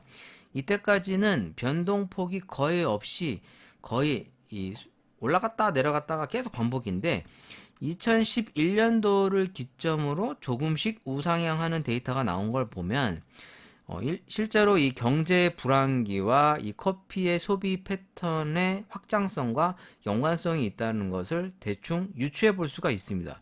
그러면 한국 시장 역시도 지금까지 한국 시장이 크게 위축되지 않았던 것은 경제가 그래도 잘 돌았기 때문이라고 판단이 되는데 만약에 지금 현 시점에 닥치고 있는 요 불황의 위기감이 조금 더 구체적이고 지속적으로 나타났을 경우에 우리나라 역시도 일본처럼 그 카페 시장 규모의 위축과 하락세 그리고 완만한 우상향을 할 가능성이 높다라고 이제 평가를 할 수 있는 거죠. 왜냐면 일단 소비자들의 소비 패턴이 위축되고 변화됐을 때 실제로 카페의 변화도 나타나는데 일본 같은 경우에 이제 지속적인 하락 추세가 2009년도까지 나타난 걸로 보면은 일본이 그랬으니까 한국도 그럴 가능성이 있지 않을까? 이런 생각이 드는 거죠. 그러니까 한국 같은 경우에 이 인구수 대비 카페 점포수가 720명당 한 개라고 지금 데이터에 2021년도 데이터로 나와 있고요. 일본의 2018년도 데이터를 기준으로 1876명당 한 개란 걸 보면은 카페 하나가 커피를 팔 수 있는 경쟁력을 보았을 때도 일본이 우리나라보다도 훨씬 우위에 있습니다. 그거는 그래도 카페를 차려서 운영할 수 있는 성공적 확률을 볼 수 있는데 우리나라가 인구 대비 점포수가 적은 거죠. 아니야. 내가 지금 무슨 얘기하는 거야? 점포가 너무 많은 거죠. 너무 많은 거예요.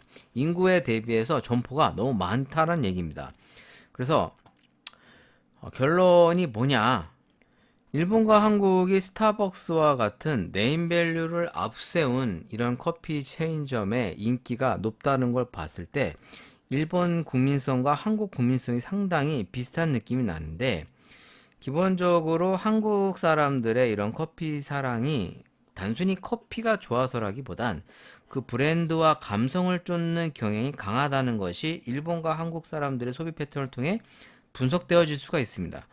근데 이 향후에 이런 걸 봤을 때 이런 경쟁력이 없는 브랜드나 그런 네임밸류가 떨어지는 커피 브랜드는 점차적으로 위축되고 그 시장이 매우 한정적이며 또 대기업과 같은 자본력이 있는 시장으로 흡수될 가능성이 많다라고 해석할 수가 있는 거죠.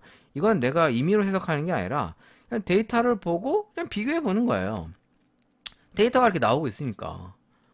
그러니까 지금 어떻게 보면은 우리나라 커피 시장이 일본의 커피 시장의 변화를 아주 빠르게 답습해 간 거죠.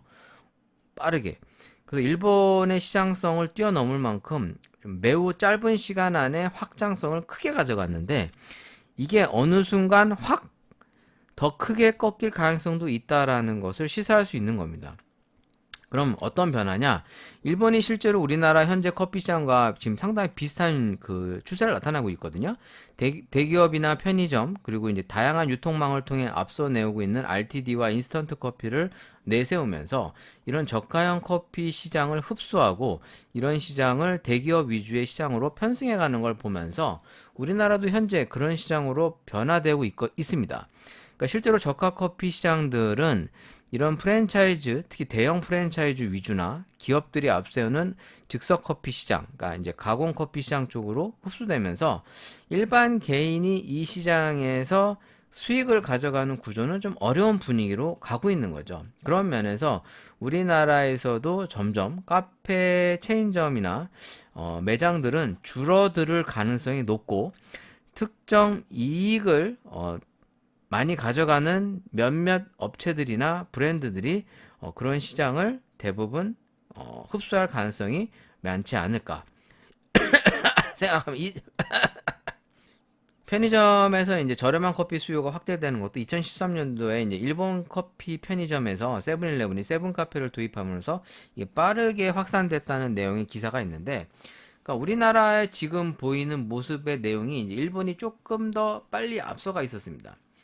2013년도면은 우리나라에서도 이제 이런 그 편의점 커피가 나오기 시작하고 있었지만 지금처럼 많이 활성화가 되지 않았던 때인데, 그런 면에서 일본이 우리보다 이제 조금 더 빨리 이런 것이 도입되고 확산됐던 거죠.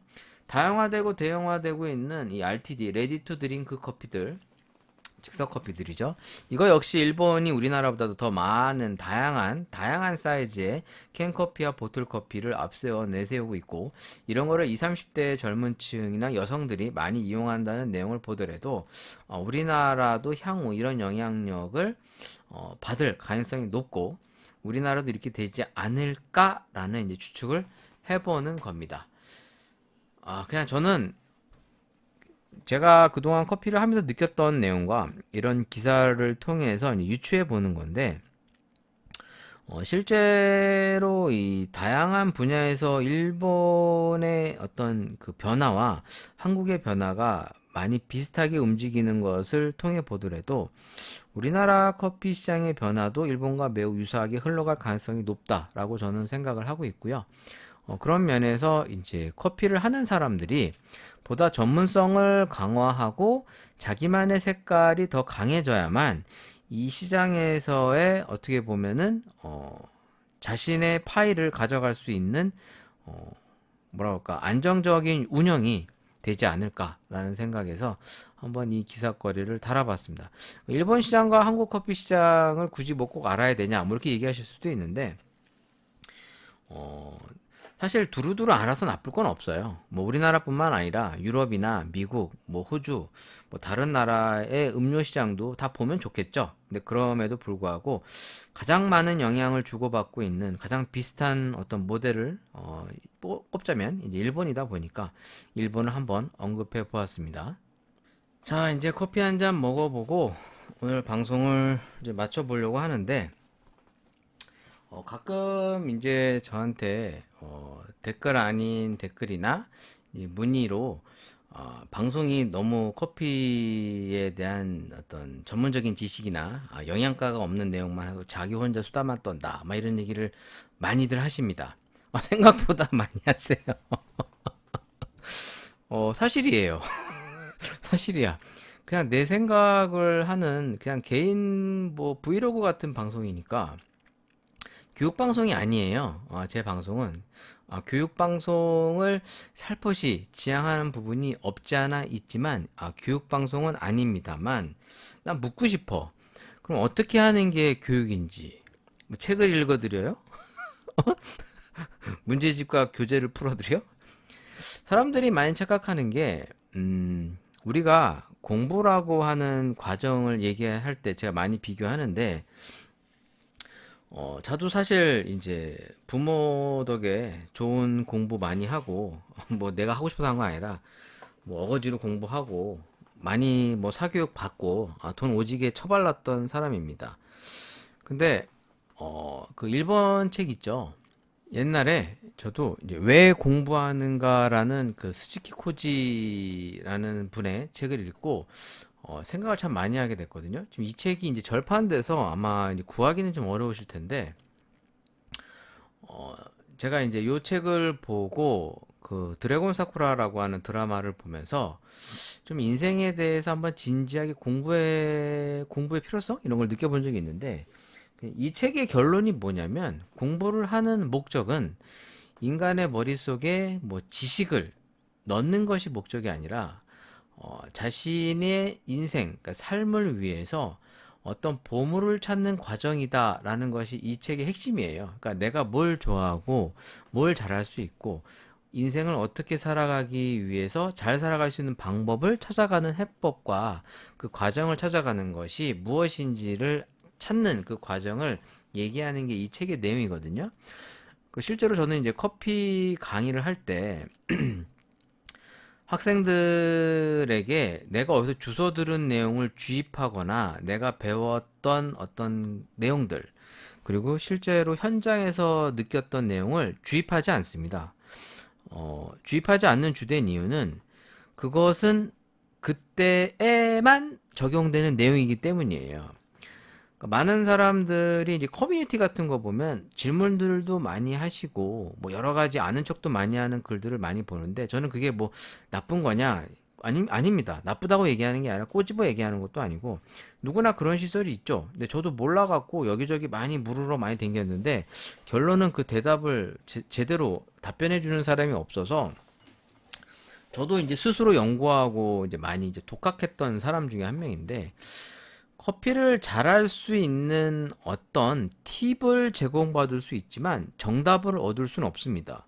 근데 마치 정답이 있는 것처럼 얘기하는 거는 거의 사기꾼이라고 보시면 돼요. 진짜로. 진짠데. 내가 하는 얘기가 구라 같으면 당신이 한번 검증해봐. 커피 하는 애들 중에 잘난 척 오지게 하는 애들 치고 잘하는 애가 별로 없어요. 또 이렇게 얘기하면 네가 만나본 애들이 다 거기서 거기니까 그렇지. 아니야. 어줍지 않게 잘하는 척하는 애들은 커피 잘하는 애들 없어. 그러니까 진짜 잘하는 고수들은 물론 자존감이 높아요. 그러니까 자부심과 자존감은 높지만 어줍지 않게 이건 이렇게 해야 돼 라는 식의 얘기를 잘 하진 않습니다. 왜냐면 그 정답이 얼마나 무모한 얘기인지를 본인이 알기 때문이에요.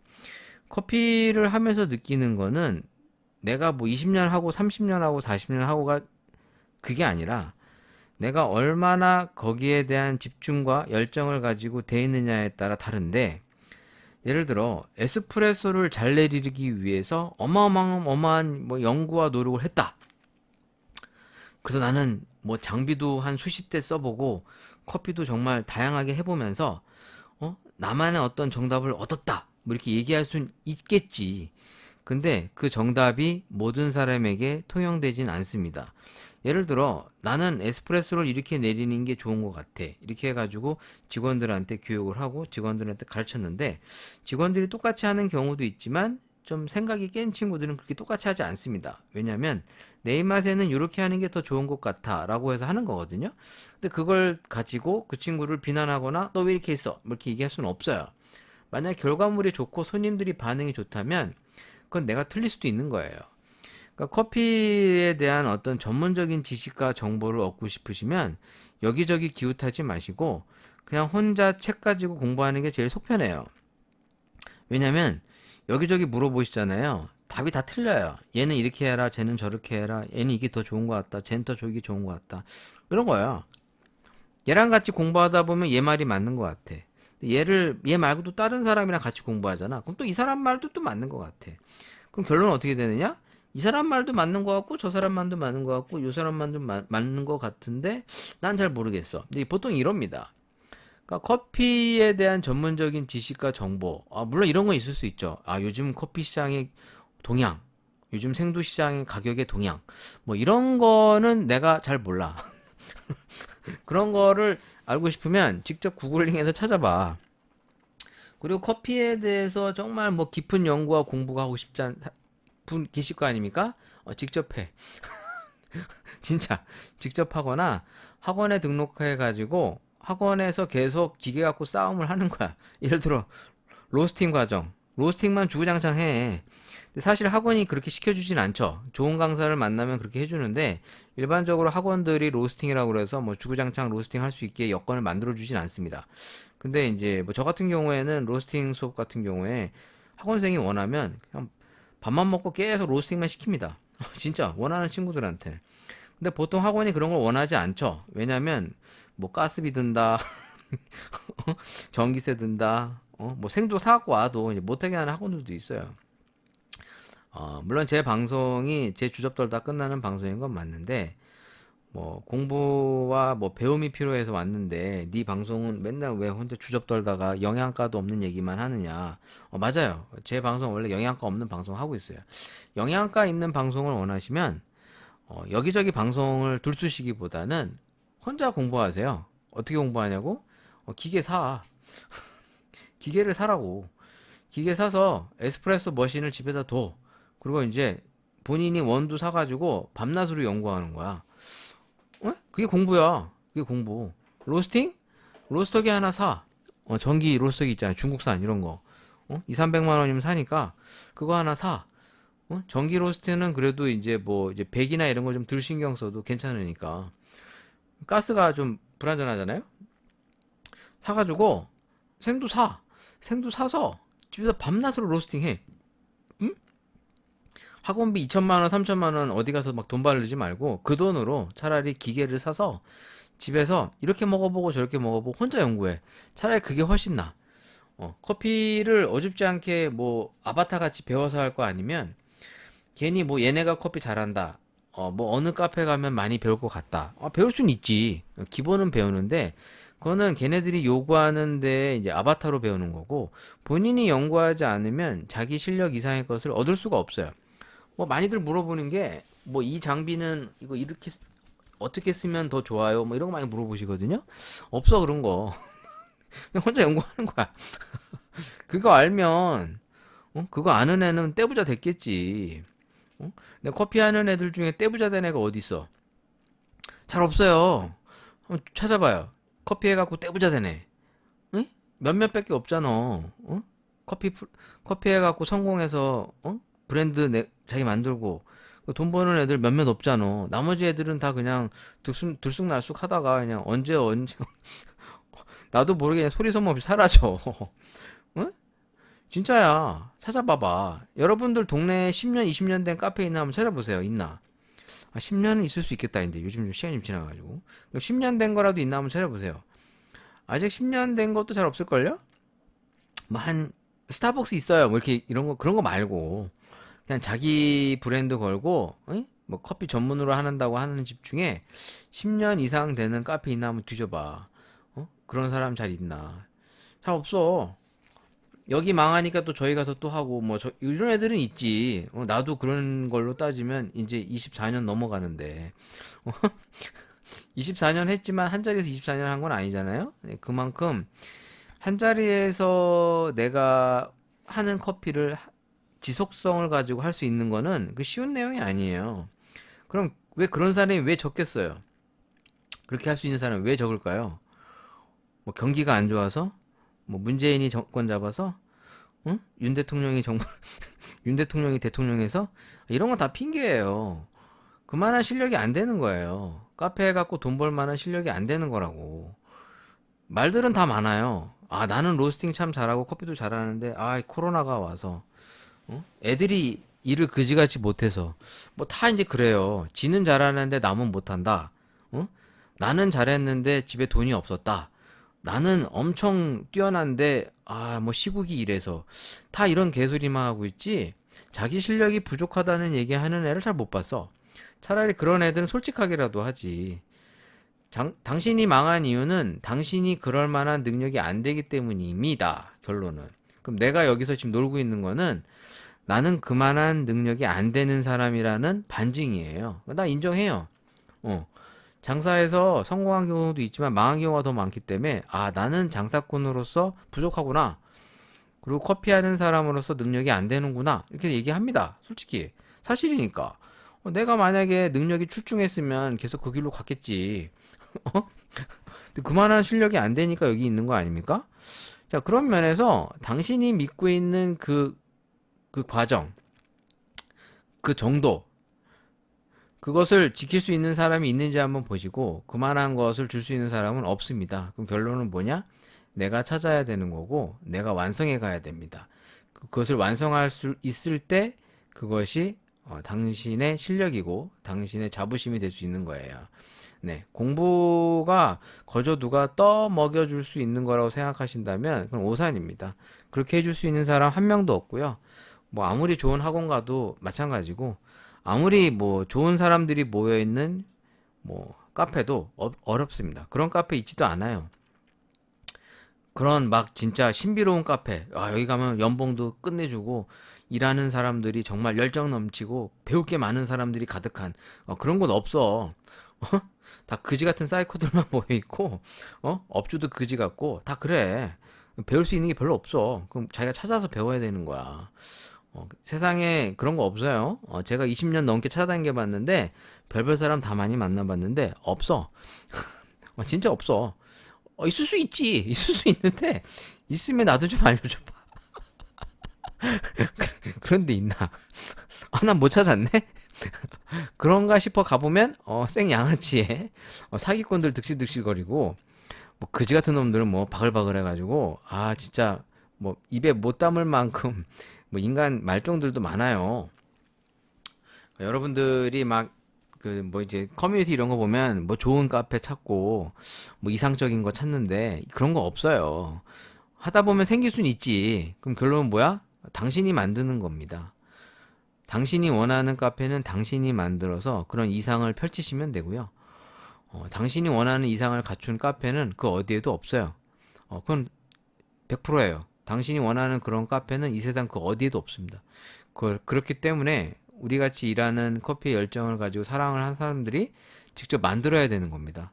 물론 그게 쉽지 않죠. 그렇게 하면 실제로 돈을 못 번다든가 운영이 어려워서 뭐 1년도 안 돼서 문을 닫는 사례가 뭐 비일비재한데 한번 당신이 도전해 보시고 당신이 그것을 이루어서 자랑스럽게 사람들에게 얘기할 수 있는 때가 되었으면 좋겠네요. 자, 오늘 마지막으로 이제 좋아요 로스터리에서 준 마지막 드립백입니다. 그동안 또 커피 잘 먹었고요. 고마워요. 네. 우리 대표님 고맙고, 비싼 커피 이렇게 드립백으로 정성스럽게 만들어서 준다는 것만으로도 의미가 있고 가치가 있는 겁니다. 사실 맛있는 커피를 만들어 먹는 게 어려운 건 아닌데, 또 그만큼의 시간과 비용을 투자해서 누군가한테 준다는 것은 의미가 있는 겁니다. 그만큼 우리가 사 먹는 커피들이 질적으로 많이 떨어진다는 얘기겠죠. 자, 마지막 커피는 과테말라 엘 인헤르토 게이샤 워시드. 예전에 한번 이거 리뷰했었는데 한 번 더 리뷰를 해보도록 하겠습니다. 일단 향을 맡아보았을 때 드립백 자체로 향은 그냥 일반적인 드립백의 냄새가 납니다. 또 특별한 향이 나진 않는데, 그럼 일단 과테말라 생도 시세를 검색을 해보면 정확한 플레임은 과테말라 엘 인헤르토 게이샤 워시드 커피고요. 이게 이제 농장이 이제 농장주이라고 할 수 있겠죠. 엘 인헤르토가 이제 농장주입니다. 농장이나 농장주라고 얘기하고 있고요. 이제 위치가 이제 우에우에 테낭고로 알려져 있고 재배 고도가 1463m에서 1581m, 비교적 이제 고지대죠. 보통 과테말라 커피들이 이제 1500m 이상에 위치하고 있으니까 그래도 이제 보통 고지대에서 재배되는 커피들이라서 보통 이제 과테말라가 이제 SHB라고 해서 Extract Hard Bean이라고 하는 이제 등급을 달고 많이 나옵니다. 얘는 일단은 워시드인데 품종이 게이샤인 거고요. 그러니까 게이샤라는 품종이 뭐 에티오피아에도 있고 이 과테말라에서도 나오고 상품으로 나옵니다. 그러니까 이 게이샤는 하나의 품종이지 특정 이름이 아니에요. 그래서 뭐 한번 찾아보시면 또 좋을 것 같고 지금 이게 지금 보니까 뭐야? 11만 원? 우와, 11만 원이네요. 이게 지금 1kg에 11만 원이겠죠? 그쵸? 이게 MI 이 홈페이지에 나와 있는데, 그러니까 이 생도 유통 업체 중에 하나입니다. MI도. 일단 요것이 이제 커피가 어떤지 한번 맛을 보도록 하겠고, 일단 폴리워시드라고 써 있네요. 한번 맛을 좀 음미해 볼게요. 집에서 이렇게 직접 원두를 갈아 먹거나 드립백을 먹을 때 이렇게 간식 같은 걸 같이 놓고 꼭 드셔보세요. 물론 카페에서 일을 하는 사람들은 커피의 맛과 향을 정확하게 보고 소비자들한테 판매해야 되니까 최대한 이제 음식들을 안 먹어요. 뭐 짠 걸 먹거나 매운 걸 먹거나 자극적인 걸 먹거나 단 거 같은 걸 먹으면 안 됩니다.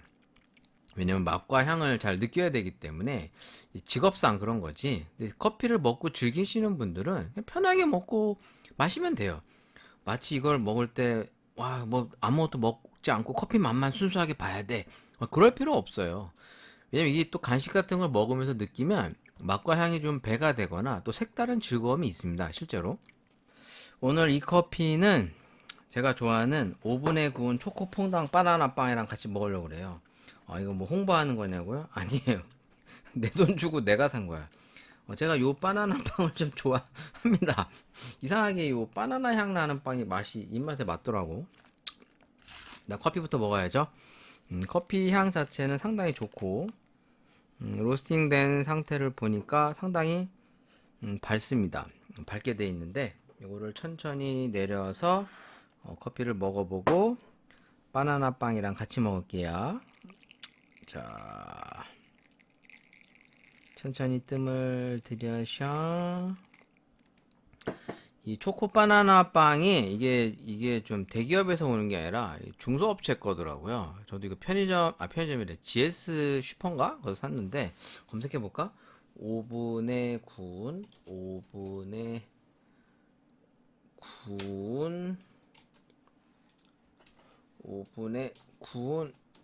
초코에서 초 아이씨 자판 치기가 어려워. 지금 자세가 안 나와. 아이씨 드립 내려야 되는데 내려놓고 검색해야 되겠다. 자 일단 이것부터 먹어야지. 오 초코 퐁당. 음 이게 물에 적셔지면서 향이 더 좋네. 이게 좀 드립백으로 만든 지가 좀 된 거라 가장 최고의 컨디션을 쫓아갈 수는 없겠지만 그래도 이제 비싼 커피 줬으니까 맛있게 먹어야죠. 그래도 항상 먹을 때마다 맛있게 먹었기 때문에 초코 퐁당 바나나 바나나 바나나 빵. 검색이 안 나나? 초코 퐁당 맞는데? 초코 퐁당. 지금 이 커피는 향이 상당히 좋은 편이거든요. 아무래도 비싼 값을 하겠죠. 일단 슈퍼 플로럴도 아니고 슈퍼 네, 자스민, 피치, 시트론 뭐 이런 향인데 허니 레몬, 그린티, 클린하다, 라이트 로스트로 추천이 돼 있네요. 일단 뭐 슈퍼 플로럴 슈퍼 파워야? 네. 뭐 그렇다니까. 일단 향이 좋네요. 젖었을 때 향이 확실히 약간 자스민 계열 쪽 향이 느껴지고 자, 꽃향 쪽이 잘 납니다. 이게 지금 젖었을 때 웻 아로마 쪽에서는 그렇고요. 일단 맛을 좀 봐야 되니까. 초코 바나나 빵. 아이씨. 사실 제가 요거를 처음에는 안 먹었었는데 궁금하니까 하나 먹어본 거예요. 그러니까 GS 샵에서 파네요, 역시. 근데 여기 딴 데서는 안 파네. 오븐에 구운 초코 바나나 빵 7,800원인데 그때 제가 GS 슈퍼에서 살 때도 한 요 정도 한 것 같아요. 한 7,000원 정도 했던 것 같아요. 근데 이게 은근히 일본에서 팔던 그 바나나 빵이랑 느낌이 비슷하더라고요. 맛이 그렇게 나쁘지 않고 유통기한도 긴 편이라 그러니까 파운드 케이크죠. 그냥 파운드 케이크인데 그냥 괜찮다. 근데 이제 개당 가격을 따지면 이게 1,000원 정도 하니까 맛있는데? 뭐 이런 생각이 좀 들었어요, 저는 괜찮았어요. 유통기한도 넉넉하고, 먹어볼게요. 먹어봐야지. 일단 커피부터 먹어보고, 빵을 먹겠습니다. 일단 커피. 아, 역시 향이, 입안에 감도는 향이 상당히 좋네요. 약간 그린티 쪽이랑 허니 레몬? 그 레몬 꿀 재워놓은 그런 레몬 맛 있죠? 약간 그런 맛에 저는 피치보다는 시트론 그런 느낌과 약간 자두 느낌도 살짝 있는데 맛있네. 맛도 좋고 향도 좋은데 확실히 이게 아나에어로빅류보다는 향이 세지는 않은 것 같아요.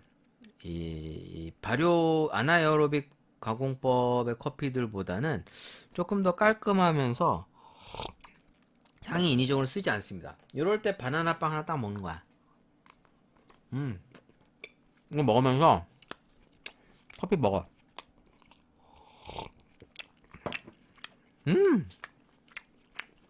정말 맛있어. 더 맛있어.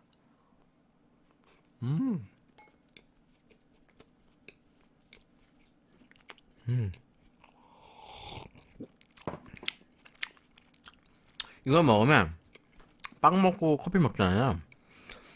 신맛이 더 잘 느껴져요.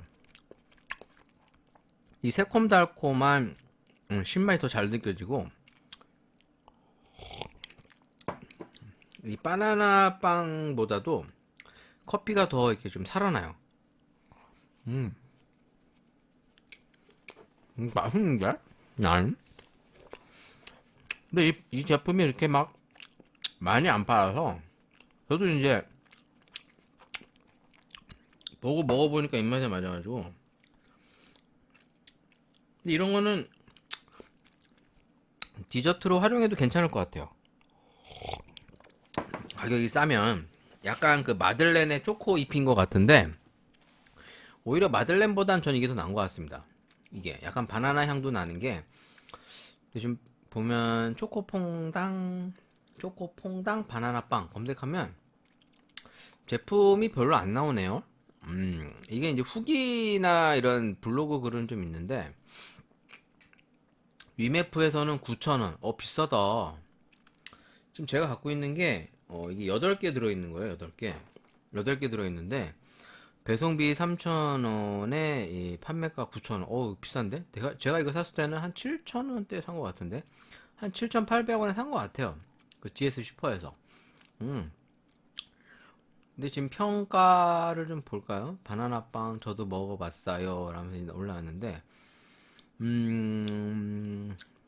다른 분들의 글을 봐도, 유통기한이 좀 길다는 장점. 어떤 분은 저울을 쟀는데 한 46g 정도다 라고 하면서, 맥도날드 초코콘 드셔보신 분을 비교하면서 이제 언급을 했네요. 비교적 괜찮다 라는 평이 많은 것 같습니다. 싸게 잘 샀다 뭐 이런 얘기인데, 저는 이게 약간 좀 처음에는 퍽퍽한 듯한 느낌인데, 이 빵만 먹으면 약간 퍽퍽해요. 이게 수분율이 좀 적은 것 같아요. 왜냐면 이 유통기한을 길게 잡으려고 이 빵의 수분율을 최소화한 것 같습니다. 보통 이게 썩으려면 수분율이 12% 이상이 되면 썩는다고 하더라고요. 그래서 이제 곰팡이가 핀대요. 근데 이제 빵이 말라 있거나 그러면 이제 덜 썩는다 이거죠. 잘 안 썩는다. 지금 얘도 보면 유통기한이 2월 11일까지 돼 있는데, 제가 이걸 산 게 1월 며칠이었지? 명절 때쯤 샀거든요. 그러니까 한 1월 한 20일? 아마 요때쯤 샀을 거예요. 그럼 21일 날 샀다고 해도 한 2주, 한 3주니까 좀 긴 거죠. 아무래도 이게 수분율이 적어서 그런 것 같아요. 실제로 빵이 좀 퍽퍽해요. 하나 더 먹어야지. 진짜 협찬 아니에요. 내 돈 주고 사 먹은 거야. 나 같은 애한테 누가 협찬을 주겠어. 맛있어서. 그 일본 가면 바나나 빵 팔거든요. 일본 가시면 이 바나나 빵이 유명해요. 비싸고. 이게 한 8개 들어가서 한 2, 3만 원 합니다. 우리나라에서도 이거 팔아요. 파는데, 이제 그거보다는 얘가 좀 퍽퍽해요. 이거보다는 좀 퍽퍽한데, 솔직히, 물론 이게 더 맛있지. 촉촉하니까. 촉촉한데, 우유랑 찍어 먹으면, 우유랑 찍어 먹으면 얘도 괜찮아. 그러니까 우유 같은 거랑 같이 먹잖아. 이게 커피랑 같이 먹으면, 도쿄 바나나 빵 안 먹어도 돼. 맛있어.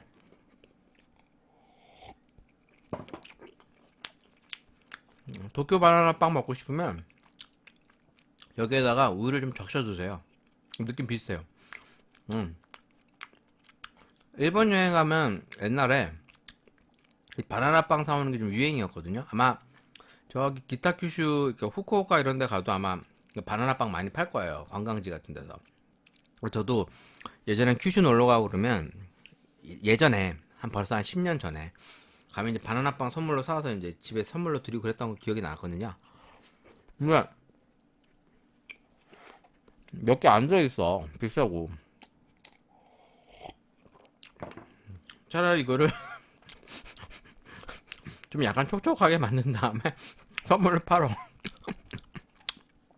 자, 아무튼 마지막으로 먹어본 게 이제 과테말라 엘 인헤르토 게이샤 워시드인데 풀리워시드, 그러니까 워시드 커피임에도 불구하고 비싼 커피답게 향과 밸런스, 다양한 맛이 나오는데 저는 오히려 그 더블 하나 에어로빅류의 이제 어떤 절인 커피 스타일보단 이런 게 더 나은 것 같아요. 또 좀 더 자연스럽고 향이 인위적이지도 않으면서 조금 더 향이 복합적으로 느껴져서 좀 어떤 향인가에 대한 어떤 찾는 재미도 있어요. 이런 거는. 왜냐면 향이 명확하지가 않아요. 약간 비스무리하게 전달되니까 이 향 같기도 하고 저 향 같기도 하고. 이렇게 커피를 드실 때 빈속에 커피만 먹으면 속 버려요. 특히 저 같은 경우에도 이 카페 일할 때 빈속에 커피를 하도 달고 살아서 그 위내시경 하면 항상 위궤양 판정이 나왔었습니다. 항상 위궤양이 나왔었어요. 그러니까 이 위쪽 벽면이 항상 울긋불긋 해갖고 이제 의사 선생님이 스트레스가 많으신가요? 뭐 이제 이렇게 물어보시더라고요. 스트레스야 뭐 다 있겠죠? 그러는데 위궤양 증세가 있다. 그래서 이제 제가 빈속에 좀 커피를 많이 먹습니다. 그러니까 이제 직업상 그러니까 이제 위궤양이 심하진 않지만 이 위궤양이 좀 항상 있으신 것 같으네요. 그러면서 이제 빈속에 커피 드시는 것을 좀 줄이고 그래도 뭐라도 좀 드신 다음에 커피를 좀 많이 테스트하고 그러셔라. 뭐 그런 얘기를 많이 들었던 것 같습니다. 자, 아무튼 오늘 방송은 여기까지 하도록 하겠고요. 또 얘기하다 보니까 또 1시간이 좀 넘었는데 물론 대부분이 저의 개소리인 건 맞습니다. 부정하지 않겠는데 그냥 저는 여러분들에게 뭐 그냥 내 일상을 소개하려고 한다라는 것도 솔직히 있습니다. 그냥 뭐 아무도 안 듣겠지만 그냥 친구한테 얘기하는 것처럼 이게 왕따들의 특징이야. 내가 왕따잖아. 외로워서 그래. 외로워서 애가 외롭고 그래서 물론 나는 솔직히 왕따를 당한 적은 없는데 학창 시절에 왕따 당하고 그런 건 아니죠. 물론 그걸 당한 사람들은 저처럼 이렇게 얘기를 못 해요. 얼마나 힘들었겠어요. 상상만 해도 힘들 것 같은데. 직장 내에서 조금만 불편한 사람 한 명만 있어도 엄청 스트레스 받고 힘들잖아. 거기에 왕따까지 당해봐. 얼마나 힘들겠어. 저는 이제 우스갯소리로 이렇게 얘기하고는 있습니다만, 그냥 이제 나이 먹고 친구도 없고, 여기저기 이제 대화할 사람도 없으니까, 물론 이제 와이프도 있고 가족이 있지만, 가족한테 뭐 이런 수다스러운 얘기를 할 수는 없잖아요. 뭐, 초코 바나나 빵 먹어봐. 막 이런, 뭐 이런 얘기를 할 수는 있는데, 어, 얘기하면 이제 처음 맞을 가능성은 높으니까. 그러니까 이제 방송에 대고 이제 친한 친구한테 얘기하듯이 하는 겁니다. 그러면서 이제 저도 스트레스를 푸는 거고, 뭐 이러면서 이제 제 생각도 한번 공유해 보는 거고, 뭐 제 생각이 무조건 옳다, 내게 맞아, 이런 생각은 가져본 적 없어요. 내 생각이 틀릴 수도 있고, 내가 하는 모든 것이 잘못된 방향일 수도 있는데, 그냥 이렇게 한번 공유해 보면서 혹시나 뭐 좀 도움이 될 만한 요소들도 있다면 누군가에게 도움이 좀 되고 싶은 거고 실제로 커피를 하면서 저도 방황을 많이 했습니다. 뭐 때려칠까도 상당히 많이 생각했었고요. 왜냐면 이렇게 이끌어주는 사람이 있을 때는 문제가 없는데 이 커피 쪽이라는 게 서비스직이고 그닥 비전이 있는 직종이 아니에요. 뭐 사실 지금도 뭐 높은 페이를 받고 일할 수 있는 분야도 아니고 그러니까 보통 어떤 전문직 같은 경우에는 하기에 따라선 자기가 이제 돈을 많이 벌 수 있는 어떤 위치에 오르는데 커피는 그게 좀 어렵습니다. 내가 실력이 출중하다고 그래도 그 실력을 인정해주고 이끌어주는 사람이 그만한 페이를 지불해주면 다행이지만 일반적으로는 그렇지 않아요.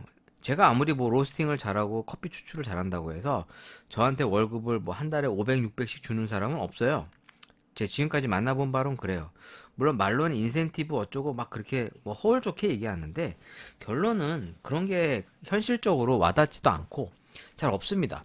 그러다 보니까 대부분의 커피하는 애들이 다 박봉에 시달리고 있고요. 그러다 보니까 저와 같이 똑같은 고민들을 다 했었고, 그래서 진로가 아닌 여러 가지 문제로 고민을 하다가 여기도 갔다 저기도 갔다 이제 뭐 이제 안정된 자리에서 오래 하기가 어렵죠. 먹고 살려고. 그러니까 그런 걸 봤을 때 제가 했었던 경험이 누군가한테는 좀 조언이 될 수 있을까 싶어서 이제 이런저런 얘기를 하는 거고요. 사실 커피라는 분야가 좀 서양권처럼 전문 직종으로서 그만한 대우를 받는 시기가 왔으면 하는데 아직까지는 그런 시기가 오지 않았습니다. 현장에서 뛰는 친구들이 물론 그만한 실력이 없어서 그만한 대우를 못 받는 경우도 상당히 많은 것을 알고 있습니다. 왜냐면 그만한 노력을 안 하는 것 또한 사실이니까요. 하지만 그럼에도 불구하고 이런 분야 속에서도 열심히 노력하는 친구들이 있어요. 근데 그런 친구들조차도 그만한 대우를 받지 못하는 것이 또 한 현실이에요. 그러다 보니까 안타깝죠.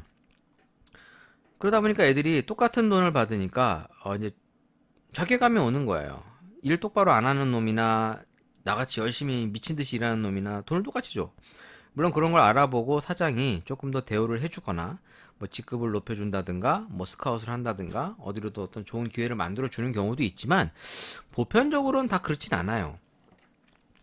그러다 보니 이제 이 분야가 이제 계속 악순환이 되면서 어떤 질 좋은 여건이 만들어지지 못하는 것 같은데 저는 이제 이런 것들이 좀 개선되고 좋아지기를 항상 간절히 바라면서 또 그러한 시기가 오기를 바라고 또 그러한 시기가 왔을 때 이제 준비된 사람들이 대우받는 그런 것이 현실적으로 현실화된다면 보다 좋겠죠. 아무튼 오늘 방송 여기까지 하도록 하겠고요. 또 한 주간 벌써 또 내일이면 새로운 한 주가 시작이 됩니다. 내일 그쵸? 일요일부터 시작을 하는 거니까 보통 일요일부터 한 주가 시작되니까 새로운 한 주가 정말 빨리 옵니다. 벌써 이제 2월 달이 다가오고 있는데, 시간은 잘 가고, 뭔가 이룬 것이 없는 경우가 보편적으로 많죠. 저 역시도 그런데, 여러분들의 일상이 항상 새로우면서도 활기차고, 좋은 일들이 가득할 수 있으면 좋겠다라는 제 바람을 가지고 오늘도 물러가 보도록 하겠습니다. 여러분, 안녕히 계세요.